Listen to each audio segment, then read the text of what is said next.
Circadien, c'est un mot qui vient du latin, circa et diem, donc qui veut dire autour du jour.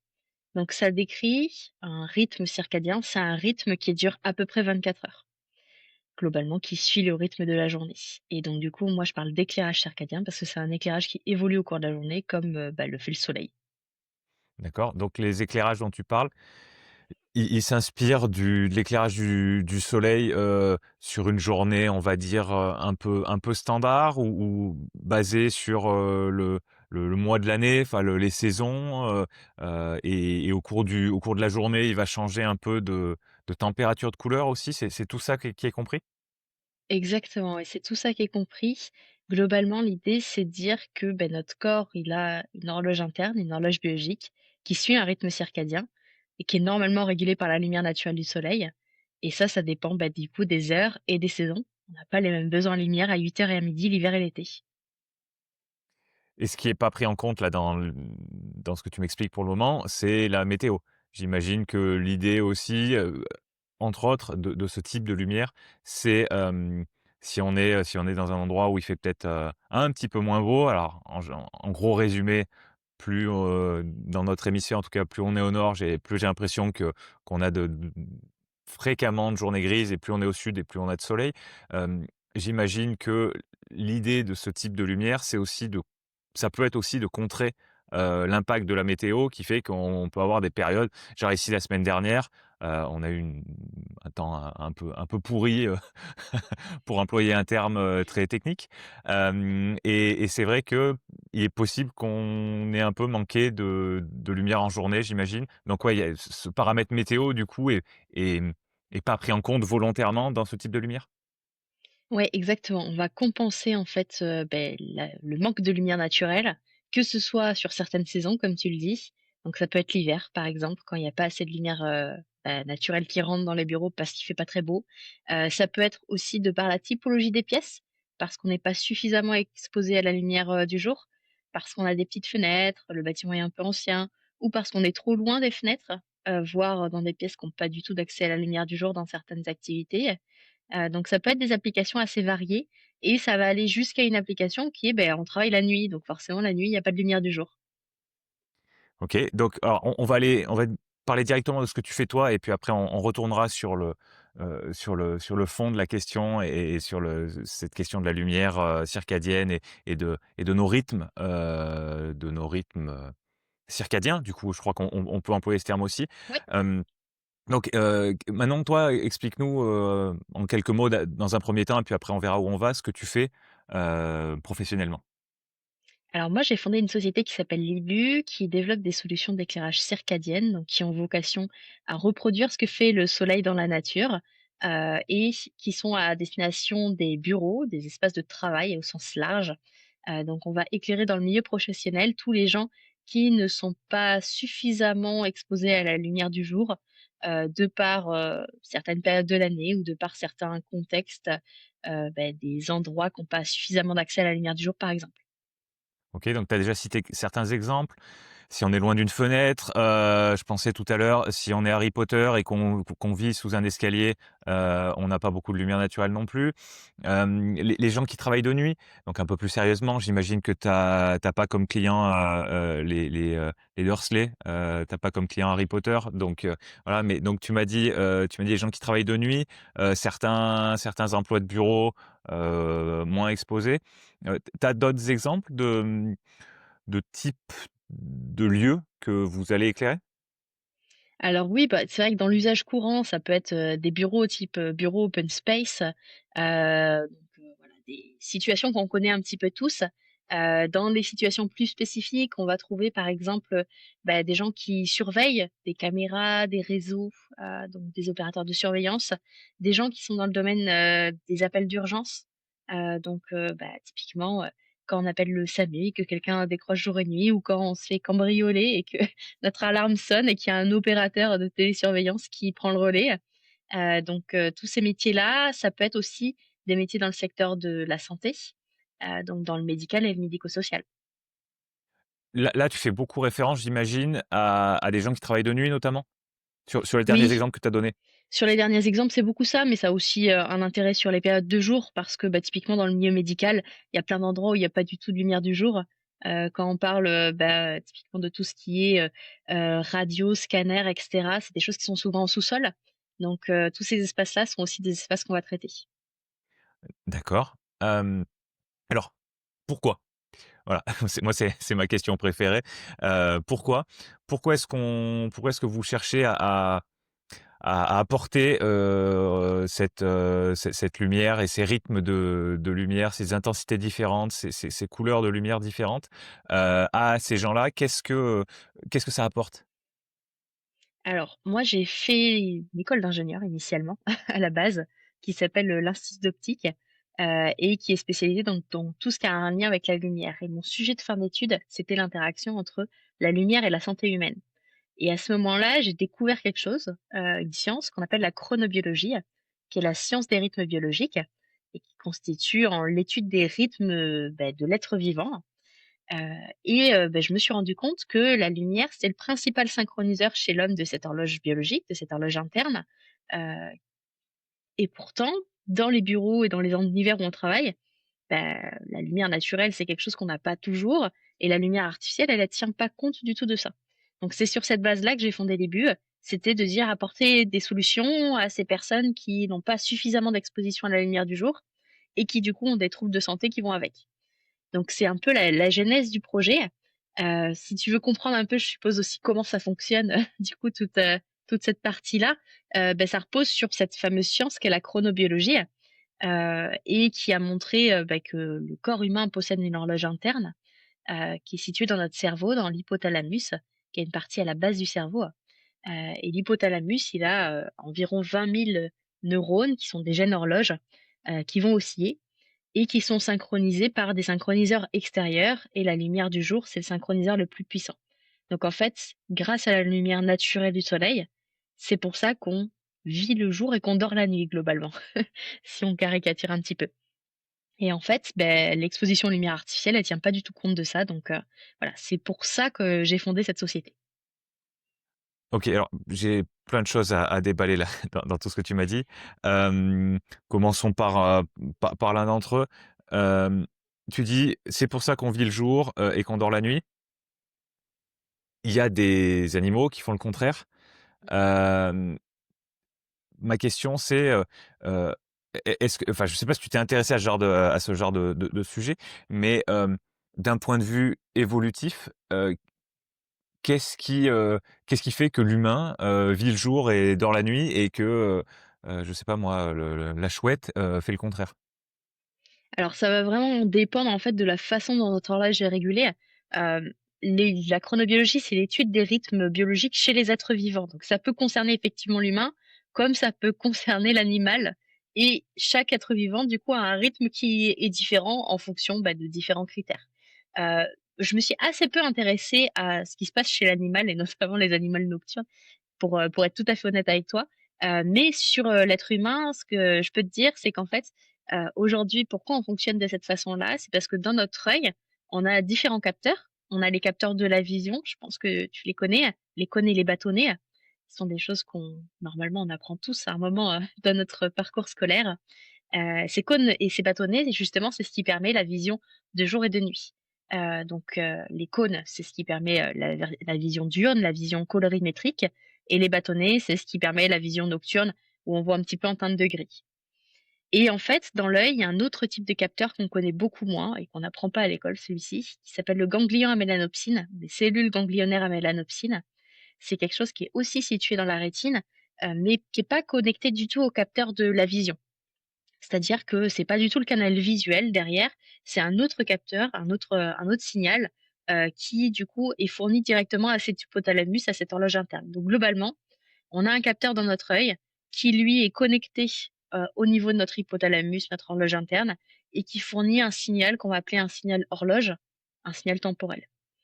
Et c'est grâce à ce signal-là qu'on vit le jour et qu'on dort la nuit, parce que ce signal, en fait, il va capter une longueur d'onde, donc une couleur, qui est plutôt dans le bleu et c'est une couleur qu'on va retrouver, bah, dans le soleil très fortement au milieu de journée un peu moins en début et fin de journée parce que pendant les levées couchers de soleil, ça nous apparaît plus orangé, donc il y a moins de bleu à l'intérieur et pas du tout pendant la nuit. Et ça va gérer notamment les sécrétions de 2 hormones qui sont la mélatonine et le cortisol. Et la mélatonine, c'est souvent celle qu'on appelle l'hormone du sommeil. C'est une hormone qui est sécrétée pendant la nuit. Donc globalement, c'est grâce à ce capteur-là qu'on vit sur ce rythme de 24 heures et qu'on vit le jour et qu'on dort la nuit. Ouais, c'est très clair. Il y aurait des points sur lesquels j'aimerais, éventuellement rebondir sur pourquoi est-ce que le on voit le soleil, la lumière, plus orange le matin et le soir et plus bleu en milieu de journée. On reviendra peut-être dessus, mais restons sur cette question de l'humain et de son rythme, par rapport à la lumière. Hem, tu, donc effectivement, moi ces capteurs-là, le nom ne m'était pas familier du tout. Hem, c'est des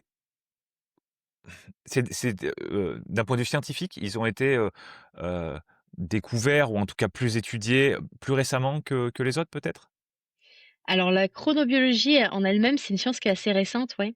C'est une science qui aujourd'hui, a une cinquantaine d'années. Donc, à l'échelle de la science, c'est assez récent. Peut-être que tu as probablement entendu parler de l'expérience qui est un peu fondatrice dans le milieu de la chronobiologie, qui est l'expérience hors du temps de Michel Siffre. Michel Siffre, c'était un spéléologue, qui a décidé d'aller, s'enfermer dans une grotte, pendant 2 mois, et qui a remonté à la surface dans les années 60 un certain nombre d'informations sur ce qu'il faisait. Quand est-ce qu'il dormait, quand est-ce qu'il vivait, quand est-ce qu'il mangeait, quand est-ce qu'il faisait de l'activité, physique. Il a fait ça pendant 2 mois et en fait, au fur et à mesure, on s'est rendu compte qu'il vivait des journées régulières, mais qui n'étaient plus de 24 heures. Il vivait des journées de 24h30. Et OK, donc, c'est là qu'on s'est dit qu'il y avait une horloge à l'intérieur du corps qui donnait un certain timing parce qu'il vivait pas des journées aléatoires, une fois de 16 heures, une fois de 22. C'était, des journées qui étaient quand même très régulières, mais sur ouais. un rythme qui était pas le rythme, habituel. Donc il vivait des journées de 24h30 et c'est un peu l'expérience qui a posé le fondement que, l'humain avait une horloge interne, voilà, qui rythmait notre corps. Il y a d'autres expériences de ce type qui ont été menées ensuite, qui ont montré qu'en fait, ce rythme, il dépendait des individus. Selon les cas, il varie généralement entre 23h30 et 24h30. OK, Et pourtant, dans notre quotidien, on vit tous sur un rythme de 24 heures parce qu'il y a des synchroniseurs externes qui interviennent, dont la lumière naturelle est le plus puissant. Donc d'accord. c'est une science qui est assez récente et effectivement, du coup, la découverte de ces capteurs a découlé de toutes ces études, mais c'est quelque chose qui a pris quand même quelques années. Donc aujourd'hui, il y a encore beaucoup d'études, hein, qui se mènent sur le secteur de la chronobiologie parce qu'il y a plein de choses qu'on ne sait toujours pas. Mais voilà, c'est un petit peu les fondements. Donc oui, c'est une science qui est assez récente et ça explique aussi pourquoi on n'entend pas parler de tout ça. Ouais, tu penses que c'est très peu connu ces questions de rythme circadien, d'impact de la lumière? Alors, je dirais peut-être que l'impact de la lumière, ça l'est un petit peu plus maintenant. On entend très souvent parler de la lumière bleue qui est, pour simplifier, qui est négative, en particulier en fin de journée, qui fait qu'on a plus de mal à s'endormir ou qu'on va peut-être moins bien dormir derrière, avec les téléphones portables principalement. Donc ça, j'ai l'impression que c'est des choses dont on entend plus parler ces derniers temps.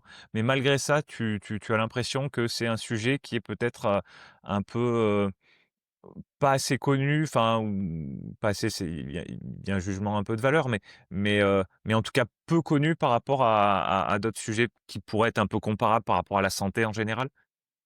Alors oui, je pense, oui. Aujourd'hui, il y a quand même des domaines dans lesquels, il y a des applications concrètes qui sont connues. Un de ces domaines, par exemple, ça va être le sport. La chronobiologie, ça commence à être utilisé maintenant, et ça commence à être très répandu dans le domaine du sport, sur, les entraînements, la récupération du corps, comment on fait pour, timer tout ça, pour éviter les risques de blessures. Enfin, il y a plein de choses qui sont menées là-dessus. Il y a aussi des applications, qui, sont effectivement très connues, comme le fait que, certaines lumières bleues vont dérégler les rythmes du sommeil.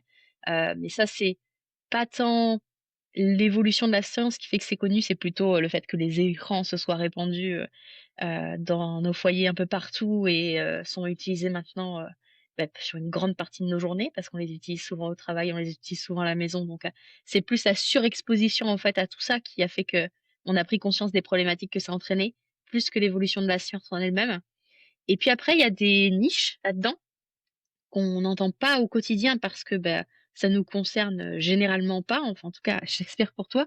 Mais, c'est par exemple, l'application médicale, sur, la prise de médicaments.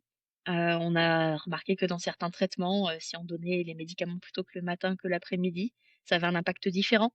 Donc ça, c'est des choses qui commencent à être utilisées, dans le secteur médical, mais que, bah, le commun des mortels, ne pratique pas au quotidien normalement. Ouais. Effectivement, par rapport à je pense au premier exemple que tu as donné par rapport au domaine du sport. Le fait de le fait d'éviter de faire du sport, trop tard, pareil par rapport au sommeil, il semblerait que ce soit quelque chose de préférable. À l'opposé, peut-être, faire un sprint en sortant du lit le matin, c'est peut-être pas idéal, pour éviter les blessures. Voilà, j'ai entendu des choses, sur ces domaines-là effectivement. Hem, les médicaments pour les gens qui prennent des médicaments fréquemment, je suis pas du tout surpris non plus, par rapport à ce que tu dis, qu'il y a des heures, qu'il y a des moments de la journée. J'imagine que ce qui est au cœur de tout ça, tu vas me dire si j'ai raison, si j'ai tort, j'imagine que ce qui est au cœur de tout ça, ça reste le sommeil et la différence d'état entre l'état d'éveil et le comportement du corps pendant l'éveil par rapport à celui pendant le sommeil. Mais peut-être qu'il y a d'autres facteurs un peu moins évidents que cette séparation, éveil-sommeil? Alors oui, globalement, ça va aussi être lié à notre métabolisme de façon générale. On va pas, nos organes fonctionnent en fait, le rythme, circadien qui décrit un rythme de 24 heures, c'est souvent assimilé au rythme veille-sommeil. On dort la nuit, on vit le jour et ça se répète tous les 24 heures. Mais il y a pas que ça. Le rythme circadien, il peut s'appliquer à plein d'organes de notre corps et à plein de mécanismes de notre corps. Donc il y a plein de fonctions biologiques, en fait, qui sont soumises également à un rythme circadien. Par exemple, la température corporelle, si, tu as des enfants, généralement quand ils sont petits, tu peux remarquer que la fièvre, elle est plus élevée le soir que le matin, quand ils sont malades. Bah, parce que la température corporelle, elle suit un rythme circadien. C'est le cas aussi, de la fréquence cardiaque, c'est le cas de pas mal de choses. Bien sûr, il y a les sécrétions des hormones, qu'on connaît, la mélatonine et le cortisol, mais voilà, il y a aussi des impacts sur la cognition, il y a aussi des impacts sur, bah, des fonctions biologiques qui sont diverses et variées et en fait, tout ça, c'est lié au fait qu'on a des horloges périphériques qui sont rattachées à nos organes et notre horloge interne, elle va fournir un signal à toutes ces horloges périphériques pour, bah, leur donner, ce rythme temporel. Et donc beaucoup de fonctions et d'organes fonctionnent sur ça et l'assimilation de certains médicaments, ben, elle va pas être la même selon comment fonctionne notre foie à ce moment-là, selon comment sur quelle typologie d'hormones on est en train d'être en termes de sécrétion, voilà et donc c'est aussi des ajustements vis-à-vis de ça qui vont avoir un impact. Tu as dit un rythme circadien. Il y en a plusieurs? Il y a le rythme des 24 heures et peut-être pour certains organes, il y a des rythmes, différents? Alors, il y a des organes qui sont pas soumis à un rythme circadien, effectivement, mais dont généralement le rythme circadien, c'est le seul auquel on donne un nom, en tout cas. C'est le seul qui voilà, qui a vraiment un fonctionnement, qui est très régulier. Parce que un exemple que j'ai en tête, c'est par exemple la digestion. Hem, on est habitué, la plupart des gens sont habitués au fait de manger 3 fois par jour. Il y a des variations, hein, il y a des gens qui peuvent être à 5 fois, qui peuvent prendre des goûters. À l'opposé, des gens qui peuvent faire des jeûnes intermittents, par exemple, manger que 2 fois, voire une fois dans la journée. Mais si on prend ce que je pense être le cas le plus répandu en France, c'est, les 3 repas par jour. Heu, il y a clairement un rythme par rapport aux organes digestifs qui doit se mettre en place.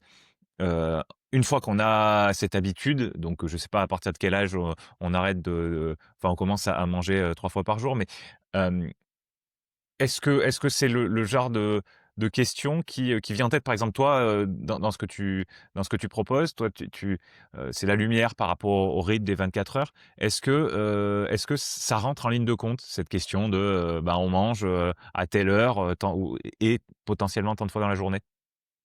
Alors oui et non. En fait, c'est pas tant le rythme circadien qui impacte, l'alimentation, c'est plus l'inverse. On disait tout à l'heure, en fait, l'horloge interne, elle a des synchroniseurs externes. Elle en a plusieurs. La lumière, c'est le plus fort, c'est celui qui agit, bah, le plus C'est pour ça d'ailleurs que, Michel Sifre, quand il est descendu dans sa grotte, il n'avait plus de repères, parce qu'il avait plus de repères lumineux, en fait. Il y avait pas de lumière du jour et il avait pas de montre non plus pour essayer de se recaler sur quelque chose. Ouais. Mais il a continué à garder un rythme, stable, aussi Mmh. parce qu'il y a d'autres synchroniseurs qui permettent de le donner, notamment l'alimentation en fait partie, l'activité physique en fait partie également. Donc, il y a voilà, il y a en fait, c'est une multitude de facteurs qui sont plus ou moins pondérés et le fait qu'on mange 3 fois par jour et qu'on ait cette habitude fait que ça a un impact sur, la synchronisation de notre rythme circadien. Typiquement, il y a des gens qui, vont avoir, un rythme qui va être modifié au fur et à mesure de leur vie. Un exemple, par exemple, un boulanger, c'est quelqu'un souvent qui est très du matin. Pourquoi? Bah, parce qu'en fait, il prend l'habitude de se lever très tôt le matin. Du coup, son horloge biologique s'habitue à ça et ça devient un synchroniseur qui a un impact sur son quotidien. Si vous prenez un boulanger, le week-end, je pense pas qu'il se lève à 11 heures du matin. Bah, c'est lié à cette raison-là. Il va peut-être décaler un petit peu ses heures de lever par rapport à son habitude, mais ça va pas aller jusque-là. Donc, c'est aussi quelque chose qui peut évoluer au cours de la vie, de par les habitudes qu'on a, qui sont des habitudes, sociales, des habitudes de travail ou des habitudes, liées, à notre activité, de manière plus générale.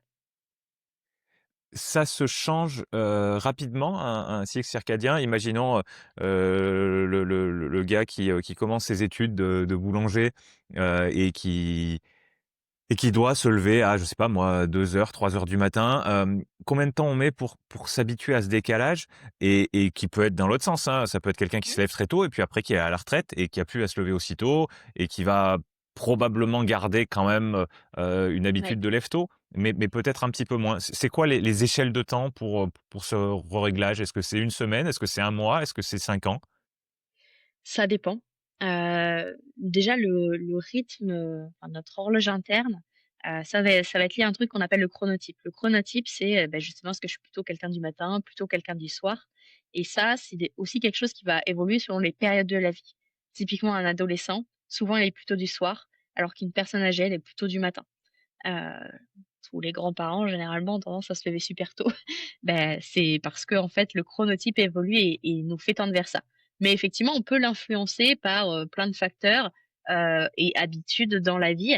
Il y a une théorie sur ça, qui est une théorie qu'on retrouve dans plusieurs applications. C'est que l'horloge biologique, elle peut se décaler en théorie d'une demi heure par jour. Donc typiquement, si on a l'habitude de se lever à 10 heures du matin et qu'il faut se lever à 6 heures du matin, ça fait 4 heures de décalage et ça ferait 8 jours. Dans les faits, encore faut-il respecter les bonnes habitudes autour pour que ça aille bien. C'est-à-dire ne pas, s'exposer à des lumières quand il faudrait pas et qu'il faudrait aller se coucher, conserver des heures de sommeil suffisantes parce que si on accumule une dette de sommeil, le réveil va toujours être difficile. Voilà, avoir, une alimentation qui est équilibrée et qui est bien rythmée vis-à-vis de ces horaires-là. Une application qu'on connaît tous et qu'on expérimente, généralement tous dans notre vie et qui est exactement ça, c'est le jet lag. Quand on part à l'autre bout du monde, et qu'on prend un vol long courrier, si on arrive et qu'on a 7 heures de décalage horaire, au début, on se sent super mal et ça perturbe justement tout plein de choses. Le sommeil, bien sûr, mais aussi l'alimentation. On sait plus quand est-ce qu'il faut manger. On a envie, de manger du salé au petit déjeuner alors qu'on mange du sucré d'habitude. On a envie de se faire un casse-gazelle au milieu de la nuit. C'est exactement ça. Et souvent, au début, on a une période d'adaptation qui est plus courte, en fait, que ce nombre de jours. Si on fait 7 heures, de décalage horaire, ça dure pas 14 jours. Au bout de quelques jours, on commence à vivre à l'heure locale, mais ça veut pas dire que notre corps, il souffre pas encore des conséquences de ce jet lag d'une façon ou d'une autre. Et globalement, on mettrait 14 jours à récupérer pleinement, toutes les fonctions. D'accord, ouais, je comprends. Mais c'est bien d'avoir cet ordre de grandeur en tête, le de pouvoir se décaler d'une demi heure par jour. Tu disais le ne quand on est, sous l'effet d'un jet lag, notre corps, même si on a l'impression de vivre à peu près à l'heure des locaux au bout de 3 jours, notre corps souffre. De quelle manière? Ça se représente comment? Souvent, la conséquence la plus visible, c'est, les troubles du sommeil. On dort pas bien ou pas assez ou trop, on essaie de compenser. Donc souvent c'est la conséquence, 1re, c'est ça. En tout cas, c'est celle qu'on observe le plus, où et souvent on n'arrive pas à se coucher à l'heure où il faudrait le soir, donc on traîne un petit peu. Voilà. Toutes ces choses-là, en fait, c'est les conséquences les plus notables, d'un dérèglement de l'horloge biologique. Souvent, la première chose qu'on observe, c'est les troubles du sommeil. Après, il peut y avoir plein de choses, les troubles de l'alimentation, ça en fait partie. Des choses, aussi qu'on ne perçoit pas, typiquement nos hormones qui sont pas sécrétées tout à fait au bon moment, qui peuvent provoquer, par exemple, de la somnolence en journée ou des choses comme ça. OK. Et tant qu'on est dans le thème, tu me disais tout à l'heure par rapport aux gens qui doivent travailler de nuit, par exemple. Enfin, c'était l'exemple que Ouais. tu as donné à ce moment-là. Et que ça pouvait causer des problèmes de santé, et que du coup, ce que vous proposiez vous, j'imagine à des entreprises ou à des organisations qui font travailler, des gens en horaire décalé, par exemple, c'était dans un des buts de ce que vous proposez, ça doit être de réduire, l'impact sur la santé des gens. Tu c'est quoi les problèmes de santé qu'on remarque le plus, pour les gens qui justement sont, obligés de travailler dans un environnement avec une luminosité qui correspond pas à leur rythme, biologique? Alors la première chose, généralement, c'est, quelque chose qui est très connu, c'est la somnolence. Qui provoquent des accidents ou des erreurs. Typiquement dans le milieu industriel, maintenant, c'est super surveillé. On a toutes les usines qui comptent le nombre de jours sans accident, ce genre de choses. Donc ça, c'est le premier truc et c'est quelque chose sur lequel maintenant on a une certaine maîtrise parce qu'on a conscience de la problématique. Mais en fait, il y a plein d'autres choses qu'on ne soupçonne pas en termes de conséquences du travail de nuit et c'est lié à cet dérèglement hormonal.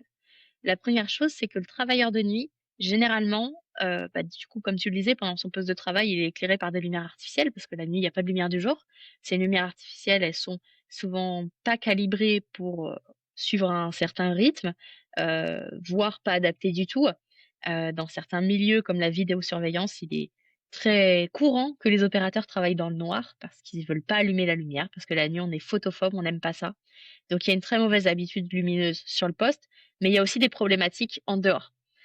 Typiquement, il y a quand même un paramètre social. On sort du travail et on va amener les enfants à l'école, là où il faudrait peut-être qu'on se couche. Donc on va amener les enfants à l'école, on va s'exposer à la lumière du jour qui, est un signal très, très fort, qui va dire à notre corps: «Réveille-toi, c'est le matin», alors qu'en fait, nous, on va aller au lit. Donc ça, c'est des choses qui sont en termes d'habitude, forcément pas terribles, mais souvent les gens n'ont pas le choix et donc les conséquences, de tout ça, c'est des choses qui peuvent être assez dramatiques. L'ANSES, par exemple, en 2016, a mené une étude sur le travail de nuit et sur les risques du travail de nuit et a montré qu'il y avait des corrélations avec, les risques d'obésité, de troubles cardiovasculaires et de cancer. Heu Très récemment, il y a, des études notamment de l'INSERM qui ont montré que, en moyenne, les, tumeurs, chez les femmes, qui pratiquent, le travail de nuit, notamment les infirmières, grossissent 3 fois plus vite que chez les autres femmes. Donc c'est des choses qui sont quand même ultra notables, mais qu'on ne soupçonne pas forcément à première vue parce que, en fait, tout ça, c'est lié à des dérèglements hormonaux qui, ont des impacts sur notre métabolisme. OK. Ouais, donc c'est bon, ça a l'air d'être un gros problème dont on se rend peut-être pas compte, parce que c'est des choses qui peuvent, s'accumuler. Alors si, être fatigué, ça on le sent, être un peu décalé, mais l'exemple par rapport au cancer, c'est le genre de problème, on s'en rend compte assez tard Oui. et au quotidien, bon, on se dit: «Oui, bon, c'est dur, je suis fatigué», mais c'est vrai que l'impact, le plus dramatique, on va dire, est plus dur à anticiper parce que justement, c'est quelque chose qui joue sur des années, voire peut-être des décennies.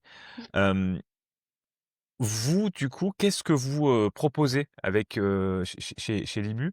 Hem, donc parce que j'imagine que, il f vous pouvez pas mettre un l'équivalent d'un plein soleil, en pleine nuit pour les gens parce que en termes de décalage, ça aurait un petit peu le même impact. Je pense aux travailleurs de nuit notamment, mais après tu me donneras peut-être d'autres exemples.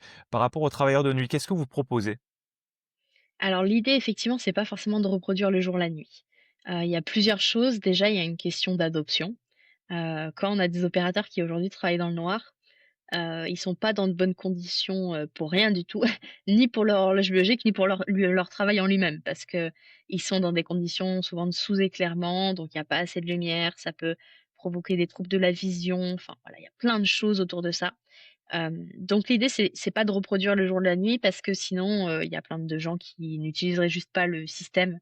La nuit, on est photophobe, on est des animaux diurnes, on est fait pour vivre le jour, pas la nuit. Donc la nuit, on n'aime pas l'exposition à la lumière. Donc ce qu'on fait, c'est que la nuit, on va avoir des lumières qui sont un peu plus douces et qui vont accompagner le cycle de travail du collaborateur. En début et fin de cycle, on va avoir des couleurs beaucoup plus orangées qui sont beaucoup plus supportables pour l'œil.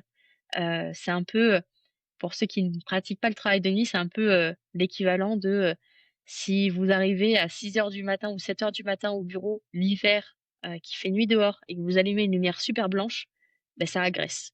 Bah, les travailleurs de nuit, c'est ça tout le temps.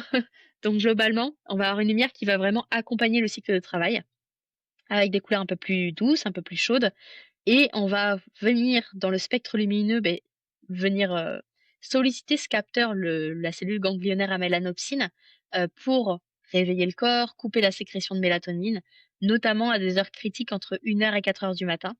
Globalement, la courbe de sécrétion de la mélatonine, elle a un pic entre 1 heure et 4 heures du matin, qui est là normalement où on est le plus profondément endormi. C'est ce qu'on du coup, on essaie de supprimer chez le travailleur de nuit, mais sans qu'il n'apparaisse, pas. L'idée, c'est quand même qu'on puisse resécréter cette mélatonine à un autre moment et en l'occurrence pendant la journée quand on est censé dormir. Heu, OK.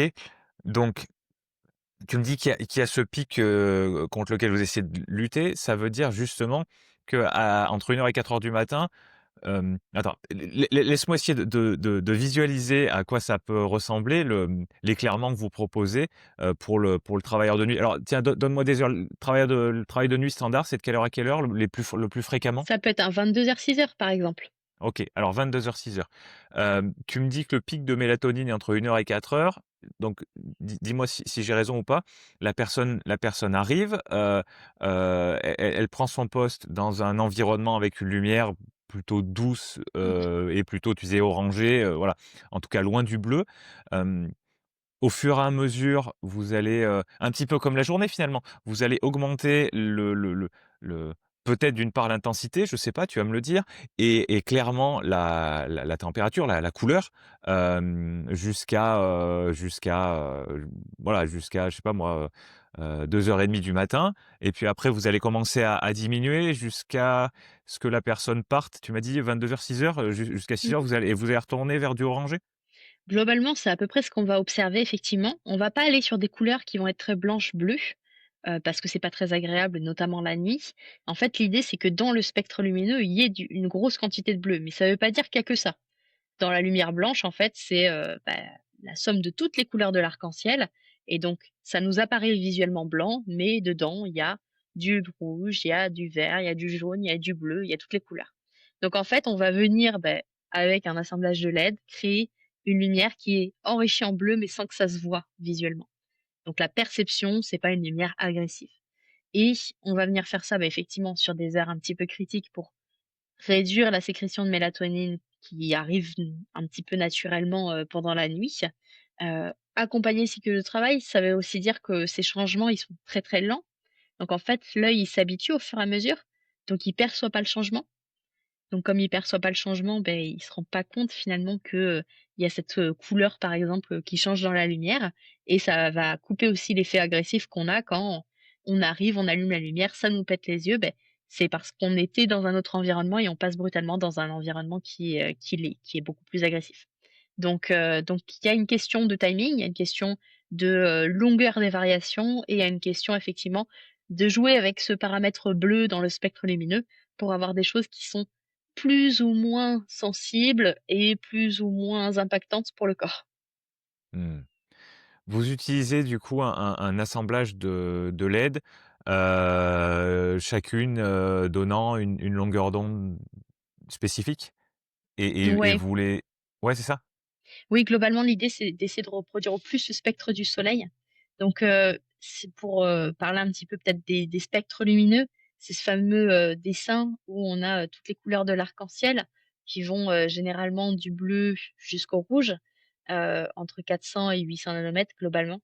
Heu et heu et en fait, ce spectre lumineux, il y a la couleur qui nous apparaît et puis il y a les composantes à l'intérieur. On peut voir du blanc avec, par exemple, 3 couleurs. Typiquement dans les télévisions, on a des LED RGB, donc rouge, vert et bleu, et c'est l'assemblage de ces couleurs qui crée du blanc. Mais on peut avoir aussi des spectres comme le soleil qui sont très continus et qui contiennent vraiment toute la palette de couleurs qu'on peut avoir dans l'arc-en-ciel. C'est-à-dire qu'on n'a pas, un certain nombre de couleurs uniquement, on a vraiment toutes les couleurs.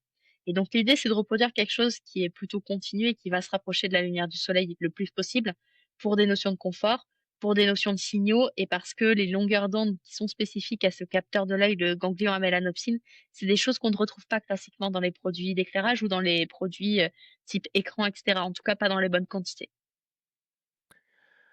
Parce que ces capteurs-là, tu dis, ils sont sensibles que à certaines longueurs d'onde?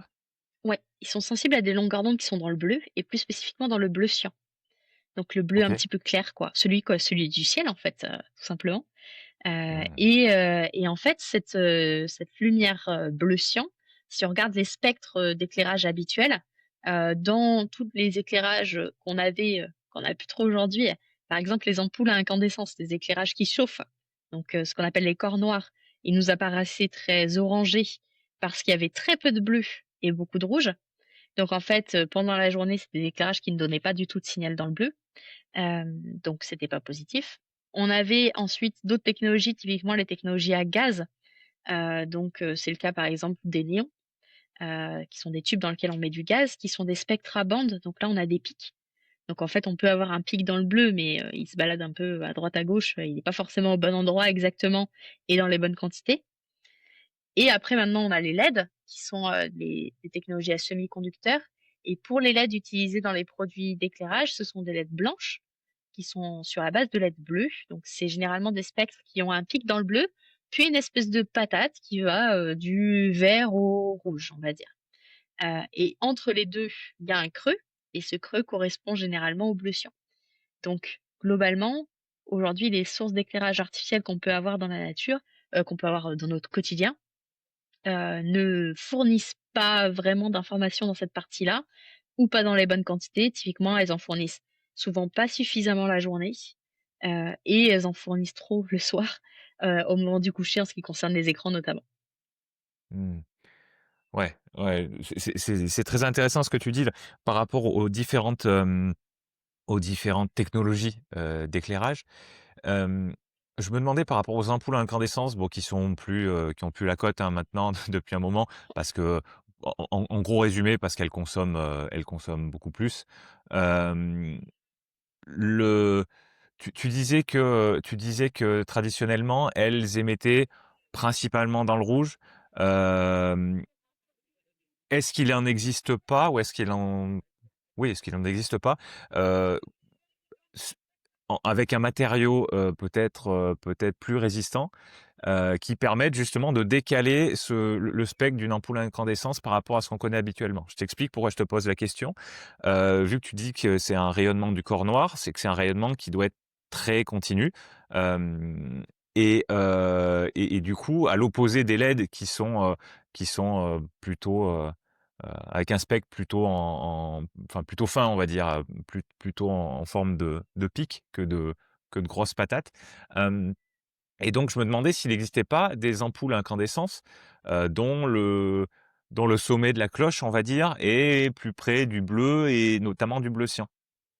Alors non, sur ces ampoules-là, il n'en existe pas effectivement, et globalement, elles nous apparaissent effectivement, plutôt orangées. C'est un peu, enfin, c'est un peu le même principe que le feu, hein. C'est un filin métallique qu'on va venir faire chauffer sous, l'impulsion d'un signal électrique, et il va chauffer de façon orangée et émettre de la lumière de cette façon-là également. Donc aujourd'hui, la technologie de l'ampoule à l'incandescence, si on regarde son spectre, c'est un spectre qui est continu et qui globalement, fait, un petit peu, comme une courbe exponentielle. On a très peu de longueur d'onde au démarrage dans les longueurs d'onde bleues et graduellement beaucoup plus dans la partie rouge. Mmh. D'accord, d'accord. Par contre, Heu, effectivement, pour reprendre ton idée, elle s'applique par contre tout à fait à la LED. La LED, blanche, qui est utilisée dans tous les produits d'éclairage aujourd'hui, c'est basé sur une LED bleue, donc qui est un pic également. Et ce pic bleu, en fait, on va venir, apposer sur la LED, ce qu'on appelle des phosphores, qui est un composant chimique, qui est une petite poudre, qui va venir absorber une partie de la lumière bleue et la réémettre dans une autre partie du spectre lumineux qui donne cette fameuse patate qui va du vert au Mmh. rouge. Donc D'accord. le spectre d'une lunette blanche, c'est effectivement quelque chose qui est en 2 parties, qui est une partie pic bleu, puis une partie qui permet de compléter le spectre et l'assemblage de toutes ces couleurs permet de visualiser du blanc. Et ce qu'on appelle du blanc chaud ou du blanc froid, on voit souvent ce nom en éclairage, ça caractérise le fait que le pic bleu soit plus ou moins gros par rapport à la deuxième partie du spectre, qui tire vers, du vert au rouge. Et donc la quantité peut-être de ce produit, phosphorescent qui est posé sur la LED qui est si on en met plus, on va avoir plus de, le ratio, on va dire, entre le bleu de la LED de base et de la réémission de toutes ces autres longueurs d'onde, va être, si on en met plus et le ratio va être, moins grand, on va dire, parce que j'imagine qu'à la base, il y a plus de bleu que du reste et au contraire, si on en met moins, on va avoir quasiment que du bleu. C'est un peu ça l'idée? Ouais, c'est un peu ça et puis après il y a les phosphores sont des composants chimiques, on peut faire des assemblages de phosphore et ça permet d'avoir des effets différents, du coup, sur le spectre et là, ça va permettre d'avoir des spectres qui tirent plus d'un côté, plus de l'autre, avec cet effet de rebond qui n'est pas forcément tout le temps au même endroit. Donc c'est effectivement, bah, tout le travail sur ces phosphores qui va permettre d'avoir des spectres qui sont plus ou moins complets, plus ou moins continus, par exemple.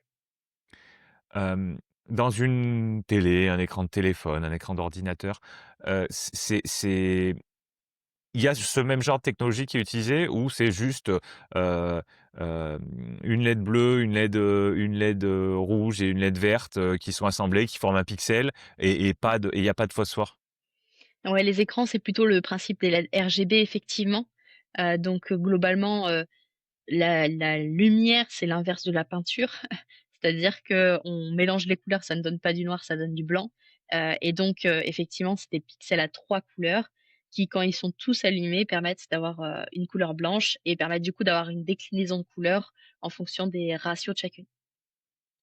Alors du coup, ça me fait penser à autre chose, je fais une association d'idées, mais, heu, l'opérateur de, télésurveillance qui travaille la nuit, heu imaginons que vous arrivez, vous lui rajoutez cette lumière pour, justement pour l'aider dans son rythme de travailleur de nuit.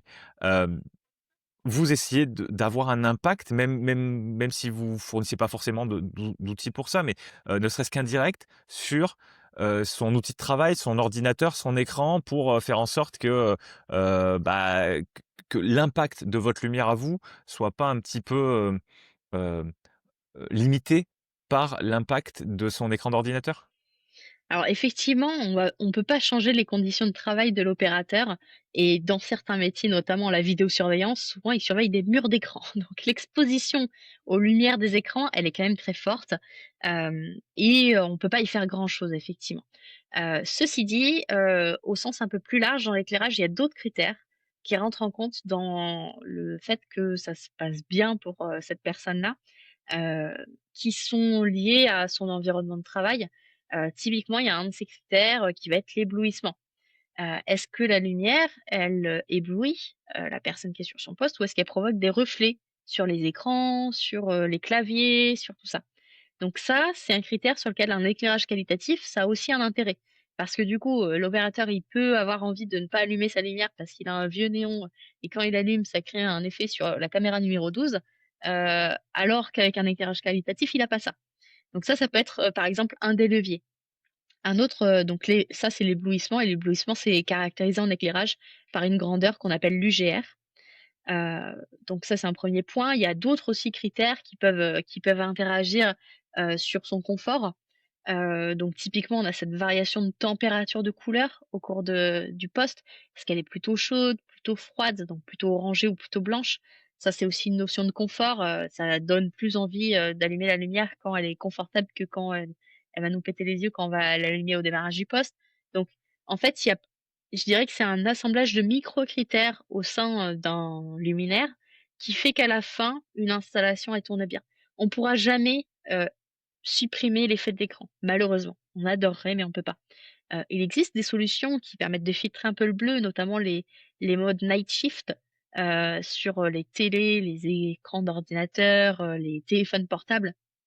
C'est ceux qui font que le soir et la nuit, l'écran, il est un peu plus orangé. Mais, dans certains métiers comme la vidéosurveillance, c'est des choses qui sont pas trop utilisées parce que faut quand même que les mecs, ils y voient ce qu'ils font, quoi.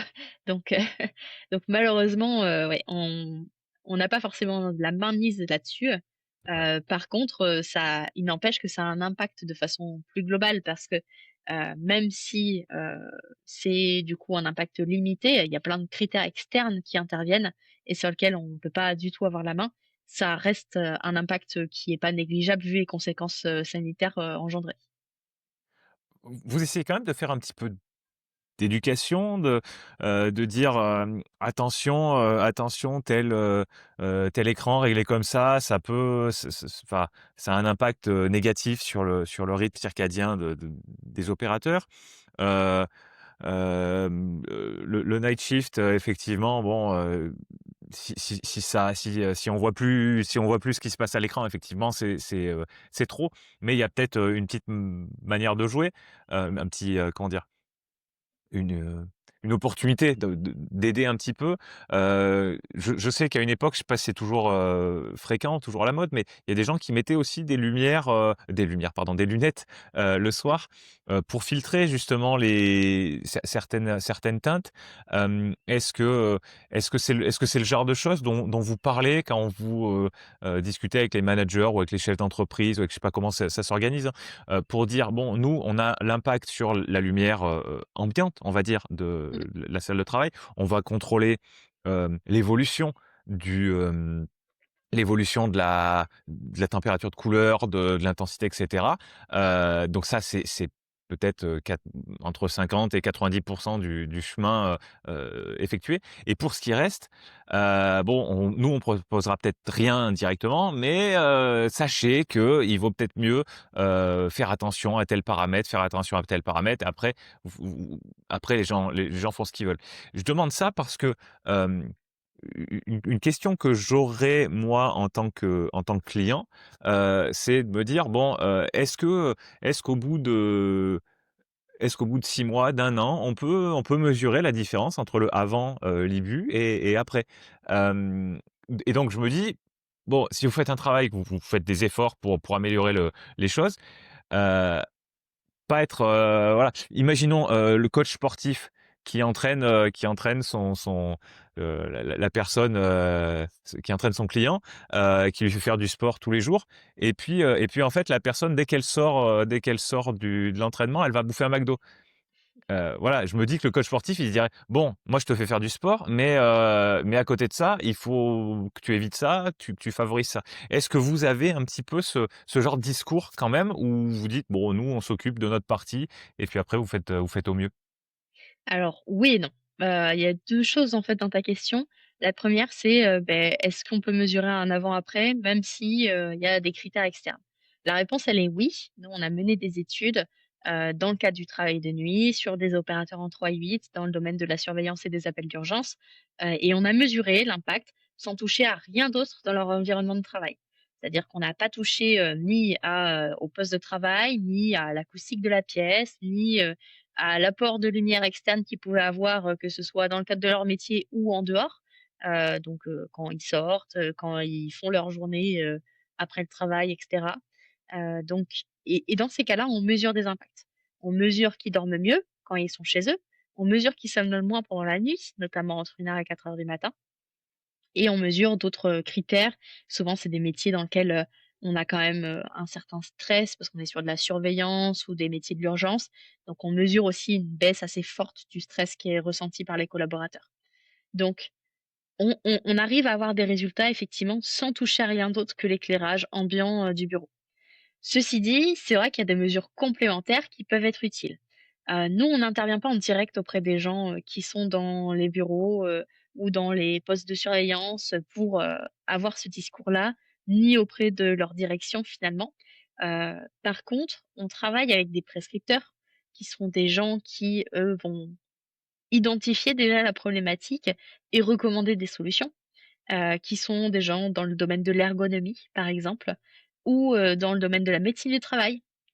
Et ces gens-là, effectivement, on leur tient ce discours-là de dire: «La lumière, c'est un critère le super important parce que c'est le premier synchroniseur de l'horloge interne.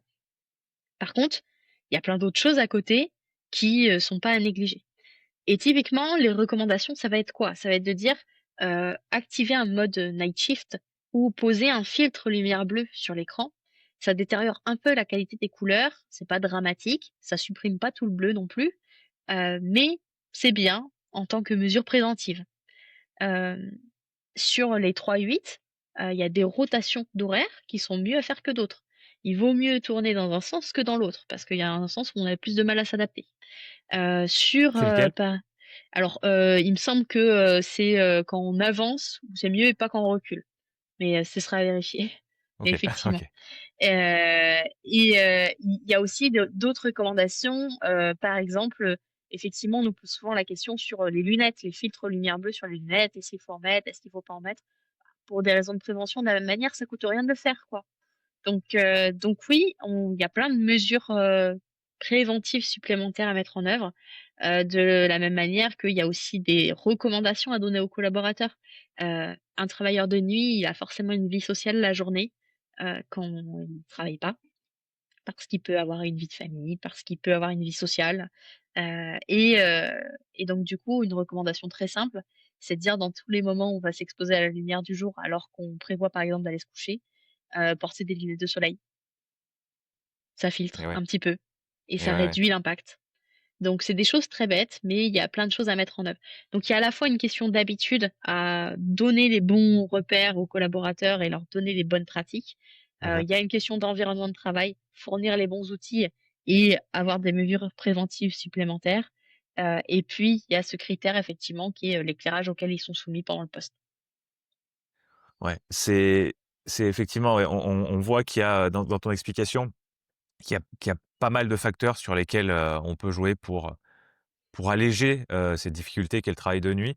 Voilà, et ce que tu nous expliques, c'est que la lumière déjà environnante, c'est probablement, d'après ce que tu as observé, l'impact numéro un. Hem, je j'ai une question qui m'est venue là, par rapport, alors là, je sors un petit peu du contexte, travail, et hem, est-ce que tu sais s'il y a des gens qui sont, non-voyants, par exemple?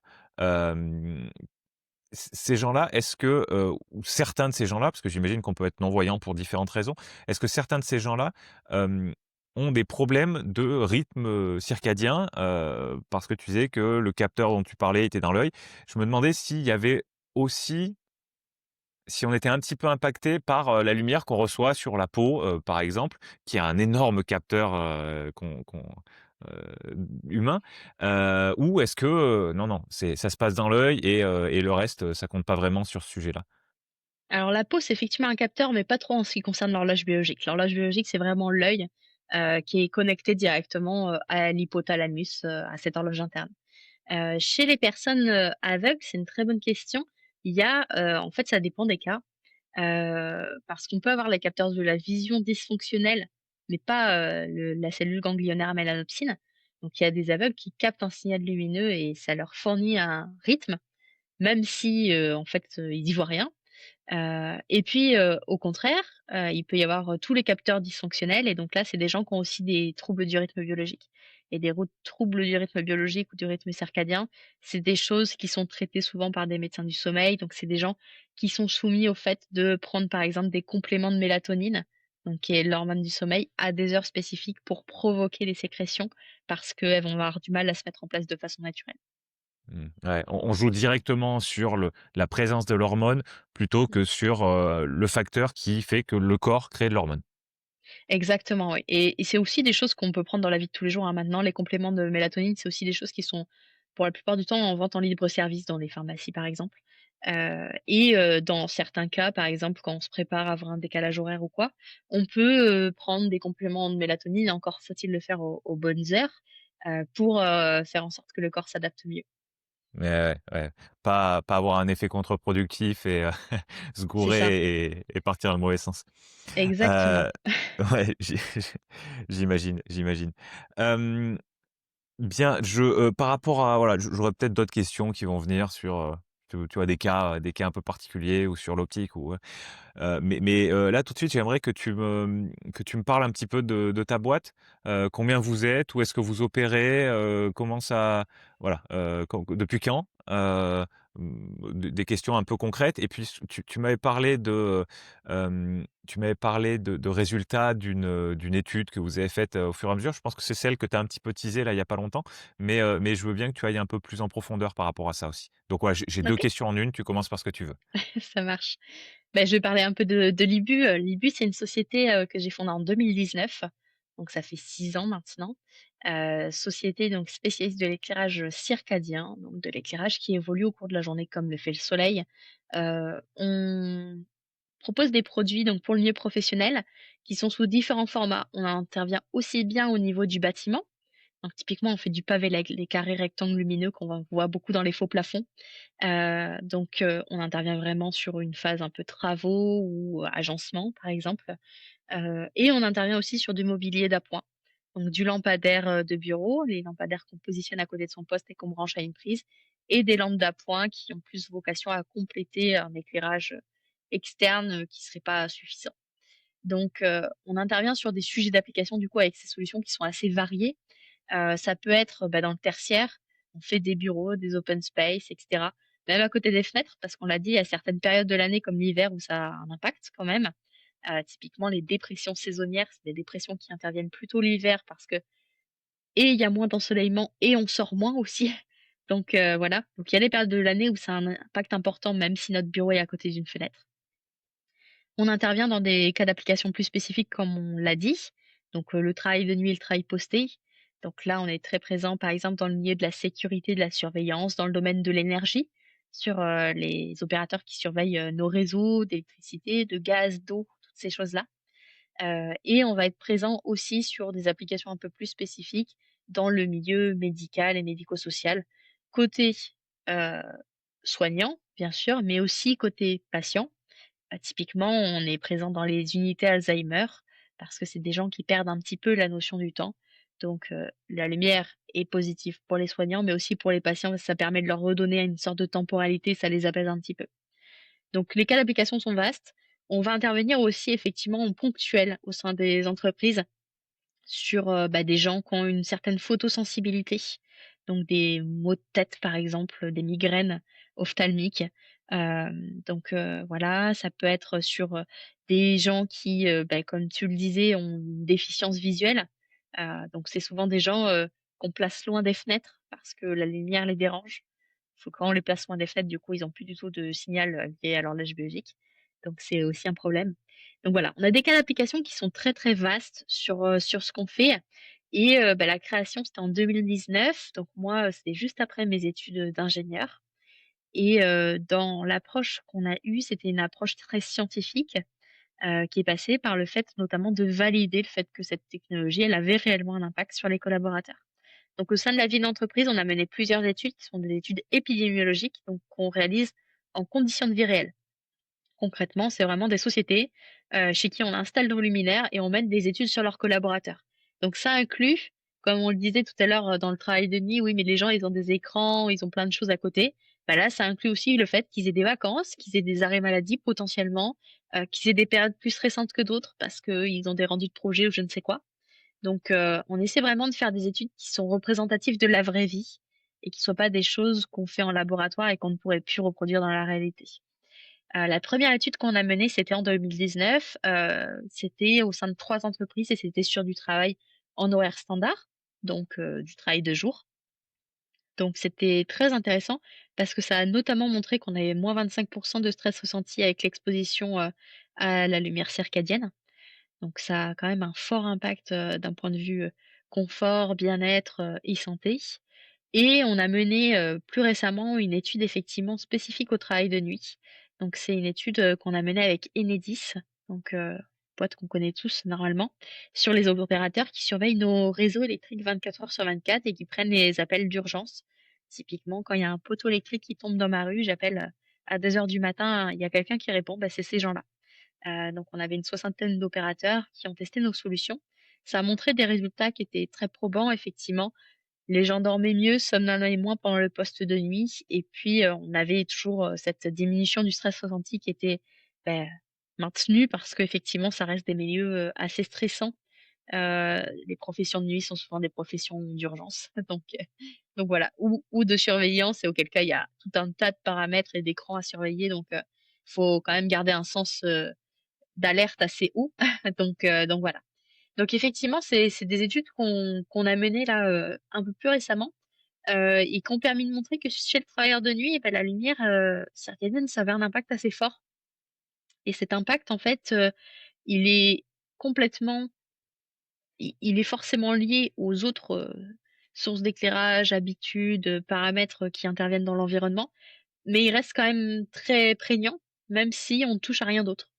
Donc ça montre bien qu'il y a quand même plein de pistes, je pense, pour améliorer, la situation des travailleurs de nuit aujourd'hui.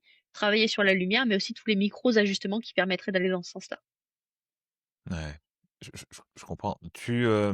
Par rapport aux études, Les mmh, qu'est-ce que vous mesurez et comment vous le mesurez? Tu me disais par exemple le stress ressenti, c'est l'opérateur qui toutes les nuits, je sais pas, ou plusieurs fois par nuit dit, sur une échelle de 1 à 10, là j'ai un niveau de stress de temps, voilà, je suis assez curieux de ce que vous mesurez. Globalement, nous, on s'est basé un petit peu sur l'état de l'art, de ce qui se faisait en chronobiologie dans les études. Il y a 2 types d'études qui se mènent. Il y a des études, qui sont liées sur de l'auto-évaluation et il y a des études qui sont liées sur de la mesure physique, donc notamment, par exemple du dosage de mélatonine, des choses comme ça. L'étude qui est liée à du dispositif de mesure, c'est des choses qu'on n'a malheureusement jusqu'ici pas pu déployer dans le milieu professionnel parce qu'il y a quand même une certaine réticence des personnels à collecter des données de santé via, des montres connectées, des actimètres ou, des relevés physiques. Malheureusement, les dosages, c'est souvent, des dosages qui se font par relevé d'urine donc autant te dire que dans le milieu professionnel, c'est pas super entendable. Ouais, Donc ça fait partie des choses jusqu'où on n'a pas pu aller. Mais dans le domaine de l'auto-évaluation, il y a déjà pas mal d'outils qui existent. Ces outils, c'est notamment des questionnaires qui sont standardisés et sur lesquels on peut mesurer, un certain nombre de critères. Donc nous, on a retenu, ces questionnaires typiquement, sur le stress, on a une échelle qui s'appelle l'échelle PSS, Perceived Stress Scale, qui est une échelle qui comporte un ensemble de questions qui permettent d'évaluer des scores sur cette thématique. De la même manière, sur la somnolence, on utilise une autre échelle qu'on appelle Epworth et celle-là, c'est des mises en situation. C'est, par exemple, si je suis passager, d'une voiture depuis plus de 3 heures, combien je note sur sac ma proportion à m'endormir? Et ce critère, OK, du coup, on va voir comment il évolue dans le temps. Et du coup, ces questionnaires, on les fait passer de façon régulière aux collaborateurs, pour mesurer, avec des lumières classiques et avec nos solutions, comment ces critères évoluent. Et c'est ça d'accord. qui permet d'en déduire les résultats. Donc c'est des choses qui sont validées d'un point de vue scientifique, qui reposent sur de l'auto-évaluation. En parallèle, on a quand même souvent un apport de la médecine du travail, mais qui sert davantage à cocher une liste de critères d'exclusion. Typiquement, on parlait, du jet lag. Quelqu'un qui a subi un fort décalage horaire, son horloge biologique est déréglée et donc les résultats de l'étude à ce moment-là sont pas aussi probants. OK. Comment dans ce genre d'études, comment est-ce que, on arrive à séparer à éviter à éviter l'effet placebo, on va dire. Le la personne qui voit, que vous venez installer, un nouveau système d'éclairage, heu, risque d'être influencée au moment de remplir son questionnaire. Heu, Comment c'est pris en compte dans un cas comme ça? Alors effectivement, déjà, on l'a pas précisé, mais le luminaire en termes de qualité visuelle est ultra qualitatif. Ça rapproche très fortement de la lumière du soleil et cetera, donc forcément, il y a un effet de confort qui crée un biais. Globalement, nous, ce qu'on a mesuré, c'est pas le niveau de confort, c'est vraiment l'impact de la partie circadienne et Mmh, donc pour ça, ce qu'on fait, c'est qu'on programme nos luminaires de façon un peu aléatoire, avec des moments où on a cette variation circadienne et des moments où on ne l'a pas. Donc la qualité de lumière reste la même, l'installation et le fait qu'on soit intervenu sur l'installation reste la même, on n'intervient pas à chaque fois. Et les collaborateurs, eux, comme ces variations sont très lentes et peu perceptibles à l'œil, ne se rendent pas nécessairement compte qu'il y a des périodes sur lesquelles il y a des variations et des périodes sur lesquelles il y en a pas. Et c'est grâce à ça qu'on élimine en partie le biais, lié au fait qu'on a changé l'éclairage. Ouais, ouais, je comprends. Dans ton explication au début, je pensais que vous avez fait remplir le questionnaire avant que vous installiez quoi que ce soit, qu'après vous arriviez, hop, vous mettez les nouveaux luminaires et vous dites: «Bon, bah, maintenant, remplissez votre questionnaire à nouveau». Alors, je pense que ça aurait une valeur quand même, mais certainement beaucoup plus modulée, beaucoup plus biaisée, que ce que tu viens de me décrire, où en fait, les gens savent pas a priori, alors peut-être ceux qui ont ceux qui sont les plus sensibles et qui ont l'œil le plus fin peut-être, mais même pas sûr, Mmh. au fait que, bah, des fois vous mettez vous mettez en place le rythme, que vous avez, calculé. Alors et justement, je voudrais qu'on parle de ça après, et puis d'autres fois où c'est pas le cas et donc vous savez en fonction de l'heure à laquelle ils ont rempli leur questionnaire, dans quel, état ils sont et mais pas eux. C'est passionnant. Mais ouais, Hem, complètement. Bah, peut-être pour revenir sur ce que tu dis là, oui, vas-y. sur la première étude qu'on a menée, on avait eu un retour. On avait débriefé à la fin avec les testeurs de l'étude, et on avait un groupe de testeurs, qui avaient, capté qu'il y avait des périodes où ça variait, des périodes où ça variait pas, mais ils savaient pas OK, trop quoi. C'est-à-dire qu'ils avaient pas vu de variation de couleur ou pas de variation de couleur ou de choses, enfin, ils avaient rien remarqué visuellement.